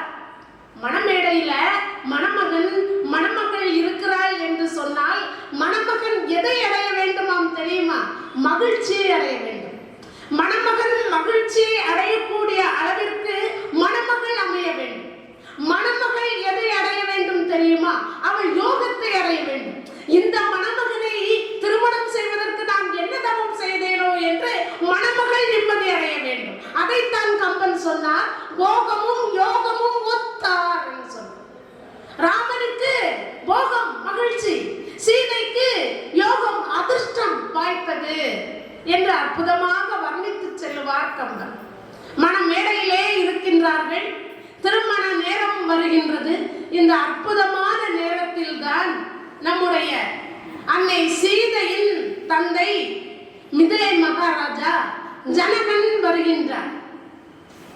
வந்து அற்புதமாக அந்த அன்னமாகிய சீதையின் தளிர் போன்ற தடக்கையினை ராமனுக்கு ஈந்தார். இப்பொழுது தையல் தளிர்க்கை ராமன் பிடித்தார். எல்லா இடத்திலும் தடக்கை. அந்த அற்புதமான நிகழ்ச்சி. ஜனக மகாராஜா தன்னுடைய மகளை அவளுக்கு திருமணம் செய்ய வேண்டும் என்று நிச்சயிக்கப்பட்ட ராமனுக்கு தாரை வார்த்து கொடுக்க வேண்டும் என்பதற்காக தன்னுடைய கரத்தோடு ராமனின் வலது கரத்தையும் வைத்துக் கொண்டு சீதையின் கரத்தையும் சேர்த்து வைத்துக் கொண்டு கங்கை நீரை தாரை வார்த்து கொடுக்கின்றான். அற்புதமாக மிகுந்த மகிழ்ச்சியோடு ராமன் சீதையின் தளிர்க்கையை பற்றினான். மிகவும் அற்புதமான தாரை வார்த்து கொடுக்கின்ற நிகழ்ச்சி. சீதாவுக்கு கல்யாணம் நிறைவேறியது. இதுதான் நம்முடைய கம்பராமாயணம். கம்பர் நமக்கு காட்டுகின்ற சீதா கல்யாணம் என்ற சிறப்பு நிகழ்ச்சி. பங்குனி உத்திரத்திலே மிகச்சிறந்த நேரத்திலே அற்புதமாக இந்த கல்யாணம் நடைபெறுகின்றது. அற்புதமாக தீபலம் வருகின்றார்கள். அம்மி போடப்பட்டிருக்கின்றது. அம்மியிலே மணமகன் மணமகளுடைய காலை பிடித்து வைத்தார். இதில் ஒரு நிகழ்ச்சியை நாம் பார்க்க வேண்டும். எத்தனையோ உலோகங்கள் இருக்கின்றன. பெண்கள் விரும்புகின்ற தங்கம் இருக்கின்றது, இன்னும் அலுமினியம் இருக்கிறது. எந்த உலோகமாக இருந்தாலும் வளைகின்ற தன்மை உடையது. அதனால இந்த இடத்திலே கற்புத்திரம் பேசப்படுகின்ற இடத்தில் அந்த உலோகங்கள் பயன்படுத்தப்படவில்லை. ஆனால் கல் இருக்கிறது, பார்த்தீர்களா? கல்லை வளைக்க முடியாது. கல் உறுதி வாய்ந்தது, திண்மை வாய்ந்தது. அதனால் உன்னுடைய கற்புத்திறன் என்னுடைய வாழ்க்கையோடு சேர்ந்ததாக நான் வாழ்கின்ற காலத்திலும் வாழ்ந்த பிறகும் கூட நம்முடைய கற்பு பேசப்பட வேண்டும் என்று சொல்லி ராமன் அன்னமாகிய சீதையின் கால்களை தூக்கி அந்த அம்மையிலே வைத்தான். அம்மை மிதித்து அருந்ததியும் பார்த்தாள். மிக அற்புதமான திருமணம். எல்லோரும் வாழ்த்துகின்றார்கள். ஆர்த்தன பேரிகை, ஆர்த்தன சங்கம், ஆர்த்தன நான்மனை, ஆர்த்தன வானோர், ஆர்த்தன பல்கலை, ஆர்த்தன பல்லாண்டு, ஆர்த்தன வண்டினம், ஆர்த்தன வேலை. எல்லாரும் வாழ்த்திட்டாங்க. ராமனும் சீதையும் வாழ்வாங்கு வாழ வேண்டும் என்று அத்தனை பேரும் வாழ்த்தினார்கள். பூமழை பொழிந்தார்கள். அதோடு 2 பேரும் தன்னுடைய புன்னகையால் நிறைந்தார்கள். மணமகன் விரும்பிய மணமகள், மணமகள் விரும்பிய மணமகன், இவர்களை விரும்பிய பெற்றோர்கள், இவர்களை விரும்பிய சுற்றத்தார்கள், உறவினர்கள், நண்பர்கள், அத்தனை பேரும் நிரம்பி எல்லோரும் மன நிறைவு பெற்றார்கள். இந்த நேரத்தில் தான் மிதிலை மன்னன் ஜனக மகாராஜா தன்னுடைய மகள், இன்னொரு மகளாகிய ஊர்மிளையை திருமணம் செய்து கொடுக்க வேண்டும் என்று விரும்பியவுடன் தசரத மகாராஜா ராமனுடைய இளவல் லக்ஷ்மணுக்கு திருமணம் முடிப்பதற்கு பேசுகின்றார். திருமணம் நிறைவேறுகின்றது. அது மட்டுமல்ல, ராமனுக்கு லட்சுமணன் கல்யாணம் முடிஞ்சா போதுமா? இன்னும் 2 பேர் இருக்காங்க, பரதன சத்ருகனும் இருக்காங்க, அவங்களுக்கும் திருமணம் முடியணும் இல்லையா? உடனே மிதிலை மன்னன் சொல்வார், என்னுடைய தம்பி குசத்துவராஜன், அவளுடைய புதல்விகள் மாண்டவியும் சுரதகீர்த்தியும் இருக்கிறார்கள், அவர்களுக்கு திருமணம் செய்து கொடுக்க வேண்டும் என்று சொல்ல அதையும் சம்மதித்தார். 4 பேருடைய திருமணமும் மிகச் சிறப்பாக நடைபெற்றது. மிகச்சிறந்த விருந்து, பந்தி போட்டு சாப்பாடு, எல்லாருக்கும் பொன்னும் பொருளும் தானமாக கொடுக்கப்பட்டது. எல்லாரும் சந்தோஷப்பட்டாங்க. சீதா கல்யாணத்தை பார்த்து எல்லோரும் மனமகிழ்ச்சி அடைந்தார்கள். நாமும் மனமகிழ்ச்சி அடைவோம் என்று சொல்லிக்கொண்டு எல்லோரும் அவர்களுடைய அயோத்தியை நோக்கி சென்றார்கள். நாமும் இறைவனை வழிபட்டு மேன்மை அடைவோம் என்று சொல்லிக்கொண்டு பெரியோர்களே, இந்த அற்புதமான காவியத்தை நமக்கு தந்த கம்பன் நினைத்து பார்க்கின்றேன். அவர் சாதாரணமாக நாம் தெய்வ நிலையை உருவகித்து பார்க்கின்ற போது விஸ்வரூப தரிசனம் என்று சொல்லுவோம். இங்கே விஸ்வரூபமாக எடுத்து நின்று தன்னுடைய கதையை காப்பியமாக்கியதிலே பெருமை மிக்கவராக விளங்குகின்றார் நம்முடைய கம்பன். அந்த கம்பனுடைய ஒவ்வொரு பாத்திரங்களும் நினைக்கத்தக்கவை. கம்பனுடைய கவி சாறு அத்தனையும் படிக்க படிக்க மேலும் மேலும் நம்முடைய கலாச்சாரம், பண்பாடுகள் புதுப்பிக்கப்படக்கூடியவை. அதனால்தான் மிகச்சிறந்த வல்லுநர்கள் எல்லோருமே இந்த உலகத்திலே பண்பாடும் நாகரிகமும் பிரளயம் வந்து அழிந்தாலும் கூட திருக்குறளும் கம்பராமாயணமும் இருந்தால் போதும், அத்தனையும் புதுப்பிக்கப்படும் என்று சொல்லுவார்கள். அந்த அளவிற்கு நம்மை என்றைக்கும் வாழ வைப்பது, வளர்த்து கொண்டிருப்பது, வளப்படுத்தி கொண்டிருப்பது நம்முடைய கம்பராமாயணம் தான். அந்த கம்பராமாயணத்தின் நிலையிலே நாம் தெரிந்தோ தெரியாமலோ வாழ்ந்து கொண்டிருக்கின்றோம். கம்பராமாயணத்தின் சுவையினை நாம் அறிந்தோ அறியாமலோ சுவைத்துக் கொண்டிருக்கின்றோம். அது நம்முடைய மனதிற்கு ஆக்கம் தரக்கூடியது. மிகச்சிறந்த அருமருந்து அந்த கம்பராமாயணத்தை நாளும் கேட்போம். அருமையான ஸ்ரீ ராமபக்த ஹனுமான் ஜெயந்தி விழா. எங்கெல்லாம் ராமனுடைய நாமம் உச்சரிக்கப்படுகின்றதோ அங்கெல்லாம் ஹனுமான் வந்து அமர்ந்திருப்பார், ராமநாமத்தை கேட்பார் என்று சொல்வார்கள். நாமும் ராமநாமத்தை உச்சரிப்போம், ராமனுடைய மகிமையை நாமும் பெறுவோம். ஸ்ரீ ராமபக்த ஹனுமான் எவ்வளவு ஆற்றலை பெற்றாரோ அதே ஆற்றலை நாமும் பெறுவதற்கு ராமநாமத்தை உச்சரிப்போம் என்று சொல்லிக்கொண்டு மிக அற்புதமான நிகழ்ச்சி. இந்த நிகழ்ச்சியிலே என்னையும் அழைத்து வந்து மிகச் சிறப்பாக கௌரவித்து இந்த மேடையை தந்து 1 மணி நேரம் நீனே வச்சுக்கோ, சொல், நாங்கள் கேட்கிறோம் என்று சொல்லி இத்தனை நேரம் இருந்தீர்களே, இதை விடவும் வேறு எனக்கு சொந்த பந்தம் எதுவும் தேவையில்லை. இதுதான் உலகத்தில் உன்னதமான அன்பு. அந்த அன்பை தந்த பார்வையாளர் பெருமக்கள், மேடையை அலங்கரித்துக் கொண்ட ஆற்றல் மிகுந்த சான்றோர்கள், ஆலய நிர்வாகத்தினர் அத்தனை பேருக்கும் மீண்டும் ஒரு முறை என்னுடைய நெஞ்சார்ந்த நன்றிகளை காணிக்கையாக்கிக் கொண்டு இன்றைய இந்த நிகழ்ச்சியை நிறைவு செய்கின்றேன். நன்றி, வணக்கம். ஒரு 1.5 மணி நேரம் கடல் மடை திறந்ததை போன்று அற்புதமான ஒரு உரையினை சீதா கல்யாணம் என்ற தலைப்பிலே வழங்கி இருக்கின்றார்கள். கம்பனை எப்படி அணுக வேண்டும், கம்பனை எப்படி படிக்க வேண்டும், கம்பன் கையாளுகின்ற சொற்களில் எவ்வாறு ஆழங்கால் பட வேண்டும், கம்பனுடைய தொடர்களை எவ்வாறு உச்சரிக்க வேண்டும், கம்பன் கவிதைகளை மழையாக எப்படி பொழிய வேண்டும் என்று பல்வேறு நிலைகளிலே நின்று நல்ல அருமையான முறையிலே சீதா கல்யாணத்தினை நிகழ்த்தி இருக்கின்றார்கள்.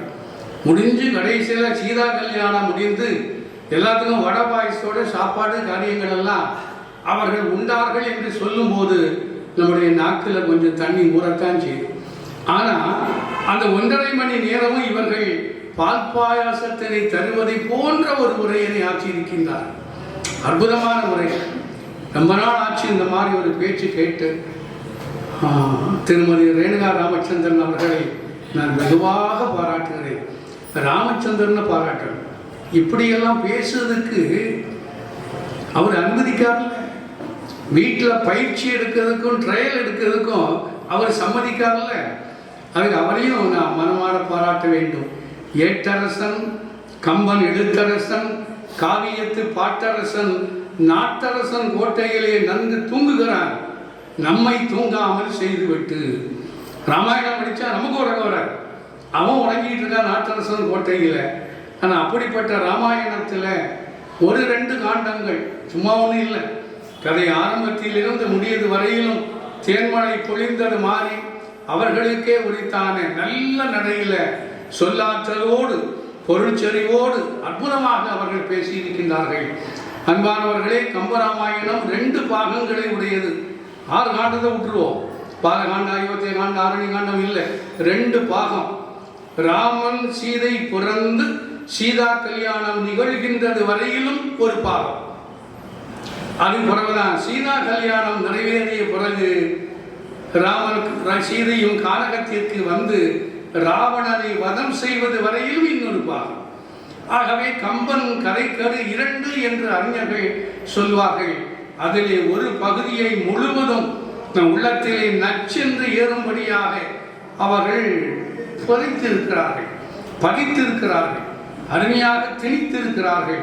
இன்னும் சொல்ல போனால் நம் உள்ளத்தை விட்டு வெகு நாட்கள் வரையிலும் இந்த சொற்பொழிவு நிறைவேற்றிருக்கும் என்று சொல்லி அவர்களை பாராட்டுகிறேன். இந்த பண்பாடு சிதையாமல் சீதா கல்யாணம் பற்றி சொன்னதுதான் அவங்களுடைய தனித்தன்மை. மணமேடையிலே இருக்கின்ற வேளையிலே கூட போகமும் யோகமும் ஒத்தார் என்று கம்பன் போட்ட எசென்சியலான வார்த்தை. எந்த தொடர் வேண்டுமோ அதை எடுத்து அந்த இடத்துல அப்படி போட்டு காட்டுறாங்க இல்லையா? அவன் வரக்கூடிய பாதையில் அகலிகை அந்த மோட்ச பகுதி, அது கம்பன் குடிகளால் காட்டிய இடம், அது மட்டுமே தனி டாபிக். அதெல்லாம் எடுத்து அவங்க தொட்டு காட்டி நம்மளை அப்படி அந்த கிராஃப் அப்படி மேல் நோக்கி ஏறி சீதா கல்யாணத்தை நோக்கி கொண்டு சென்று எங்கே சுருக்க வேண்டும், எங்கே விரிக்க வேண்டும், எங்கே நீட்ட வேண்டும் என்கின்ற கலையெல்லாம் மிக நன்றாக இருக்கிறது. நீங்கள் இப்போதே தமிழக அளவிலே மிகச்சிறந்த ஒரு நாவுக்கரசியாக திகழ்கிறீர்கள்.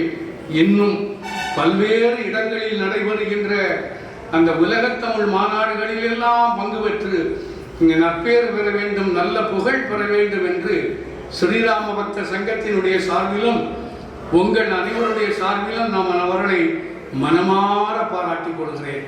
அன்பானவர்களே, முடிவுரைக்கு வருவோம். மறையவர் வாழ்க, வேத மறை நெறி வாழ்க, முறை செய்யும் அரசு வாழ்க, பெரும்புகழ் ராமன் வாழ்க, அரும்புகழ் அனுமன் வாழ்க, அரைப்புகழ் சடையன் வாழ்க, கம்பன் புகழ் வாழ்க, கன்னி தமிழ் வாழ்க என்று வாழ்த்தி வாய்ப்புக்கு நன்றி பாராட்டி விடைபெறுகிறேன். வணக்கம். இதுதான் அடிப்படை. அடுத்த நான் நன்றியுரை சொல்ல வேண்டும் என்றால், என் அருமை பெருமை மக்கள், இங்கே அறிஞர் பெருமக்கள், ஆசிரியர் பெருமக்கள், பெரியோர்கள், தாய்மார்கள் அனைவரும் பொறுமையோடு இருந்து இந்த சீதாராம கல்யாணம் என்னும் இந்த சொற்பொழிவினை ஆன்மீக உணர்வோடு நீங்கள் அமைதியாக இருந்து அனுபவித்துக் கொண்டிருக்கிறீர்கள்.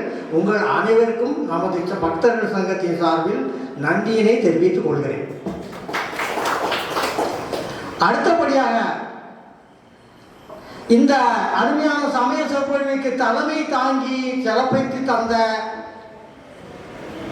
தமிழ் மாமணி இலக்கிய செல்வர் கம்பன் கழகம் கொட்டாரம் தலைவர் நமது நண்பர் மரியாதைக்குரிய என் ஜோதி அரவிந்தன் அவர்களுக்கு எமது மனமார்ந்த நன்றியை தெரிவித்துக் கொள்கிறேன்.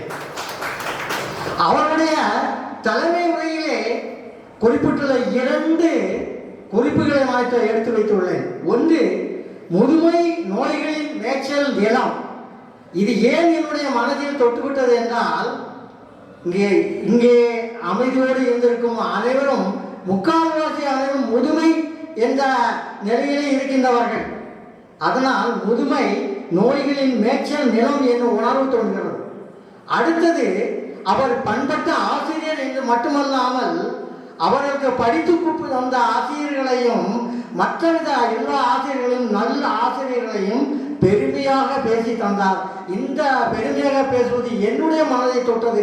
காரணம் என்றால் நான் ஒரு ஆசிரியர் குடும்பம். அவர்களுக்கு நமது சங்கத்தின் சார்பாக பெருமையாக நன்றியை தெரிவித்துக் கொள்கிறேன். அடுத்தபடியாக நாம் மிகுந்த நன்றியை தெரிவிக்க வேண்டும் என்றால் நமது அன்பு சகோதரி ரேணுகா ராமச்சந்திரன் அவர்கள், இலக்கிய செல்வியும் நல்லாசிரியரும் ஆகிய சகோதரி ரேணுகா ராமச்சந்திரன் அவர்களுக்கு உங்கள் அனைவரின் சார்பாக நன்றியை தெரிவித்துக் கொள்கிறேன். அவர்களுடைய சிறப்பு உரையிலே கவியரசர் கம்பரின் படைப்பு மற்றும் ராமாயணம் தமிழின் ஒரு அடையாளம் என்று சொன்னார்கள். கவியரசர் கம்பரை பற்றியும் அவருடைய படைப்பு ராமாயணத்தை பற்றியும் பெருமையாக பேசினார். அதில் முக்கியமாக ராமாயணம் தமிழின் ஒரு அடையாளம் என்று நமக்கு குறிப்பறை செய்தார்கள். அது மாத்திரமா, ஸ்ரீ ராமாயணம் என்பது மனிதன் எப்படி வாழ வேண்டும் என்று கற்றுத்தருவதுதான் ராமாயணம் என்று நமக்கு அறிவுறுத்தினார்கள். மிக்க நன்றியை அவர்களுக்கும் தெரிவித்துக் கொண்டு நமது சங்கத்தின் சார்பாக நன்றியை தெரிவித்துக் கொள்கிறேன். அடுத்தபடியாக நமது நண்பர் சட்ட ஆலோசகர் மரியாதைக்குரிய வழக்கறிஞர் SP அசோகன் ஐயா அவர்கள் முன்னிலை வகித்தது இல்லாமல் வாழ்த்துறையும் தந்தார்கள். அவர்களுக்கு நமது நன்றியை தெரிவித்துக் கொள்கிறேன். அதன் பிறகு உடன் உரை உதவி தலைவர் ஐயம்பெருமாள் பிள்ளை, மணி, ராஜா அவர்கள், ரெமோ அவர்கள், அவர்களோடு நம்மோடு ஒத்துழைத்த ஓய்வு பெற்ற ஆசிரியர் ஹரிபாலு பாலசுப்ரமணியன் அவர்கள் அனைவருக்கும் இந்த நன்றியினை தெரிவித்துக் கொள்கிறேன். இந்த நிகழ்ச்சிக்கு வரவேற்பை நல்கிய எங்களுடைய பெரியவர் உதவி தலைவர் ராஜகோபால் அண்ணாச்சி அவர்களுக்கு நமது நன்றியை தெரிவித்துக் கொள்கிறேன். அது மாத்திரமில்லை, இந்த நன்றியை தெரிவித்துக் கொள்வதற்கு இன்னும் பலர் இருக்கின்றார்கள். இந்த விழாவிற்காக தொகையாகவும் பொருளாகவும் நல்கிய கொடையாளர்கள், சீர்மிகு உபயதாரர்கள் அனைவருக்கும் நமது சங்கத்தின் சார்பாகவும் உங்கள் சார்பாகவும் நன்றியை தெரிவித்துக் கொள்கிறேன். அடுத்தபடியாக டெக்கரேஷன், ஒளி, பந்தல் அலங்காரம் மற்றும் சமையல் கலைஞர்கள், அமைப்பாளர்கள் அனைவருக்கும் நமது சங்கத்தின் சார்பாக நன்றியை தெரிவித்துக் கொள்கிறேன். இந்த ஆலய சேவை பணியாளர்கள், வணக்கத்திற்குரிய அர்ச்சகர்கள், உடன் உரை பணியாளர்கள், அவர்களின் உதவியாளர்கள் அனைவருக்கும் இந்த சங்கத்தின் சார்பாக நன்றியினை தனியாக தெரிவித்துக் கொள்கிறேன். இந்த ஆலயத்திலே இந்த விழாவின் சமீபம் கணபதி ஹோமம், அபிஷேகம், ஆராதனை நடத்தி வரும் வேத விற்பனையாளர் திரு ரமேஷ் போட்டி அவர்களுக்கு இந்த விழா சங்கத்தின் சார்பாக நன்றியை தெரிவித்துக் கொள்கிறேன். நமது திருக்கோவில் பக்தர்கள், சங்கத்தின் அனைத்து பொறுப்பாளர்கள், அனைத்து உறுப்பினர்கள், ஆலோசகர்கள் மற்றும் கர சேவகர்கள் அனைவருக்கும் இந்த சங்கத்தின் சார்பாக நன்றியினை தெரிவித்துக் கொள்கிறேன். இத்துணை நேரமும் அமைதியாகவும் பொறுமையாகவும் ஆன்மீக உணர்வோடு இந்த சிறப்பினை நடத்தி தந்த ஆன்மீக பெரியோர்கள், அறிவாளர்கள், அறிஞர்கள், ஆசிரியர்கள், பெரியோர்கள், தாயர்கள் அனைவருக்கும் எங்களுடைய மனமார்ந்த நன்றியை தெரிவித்துக் கொண்டு இந்த உங்களிடம் விடைபெற்றுள்ளார்.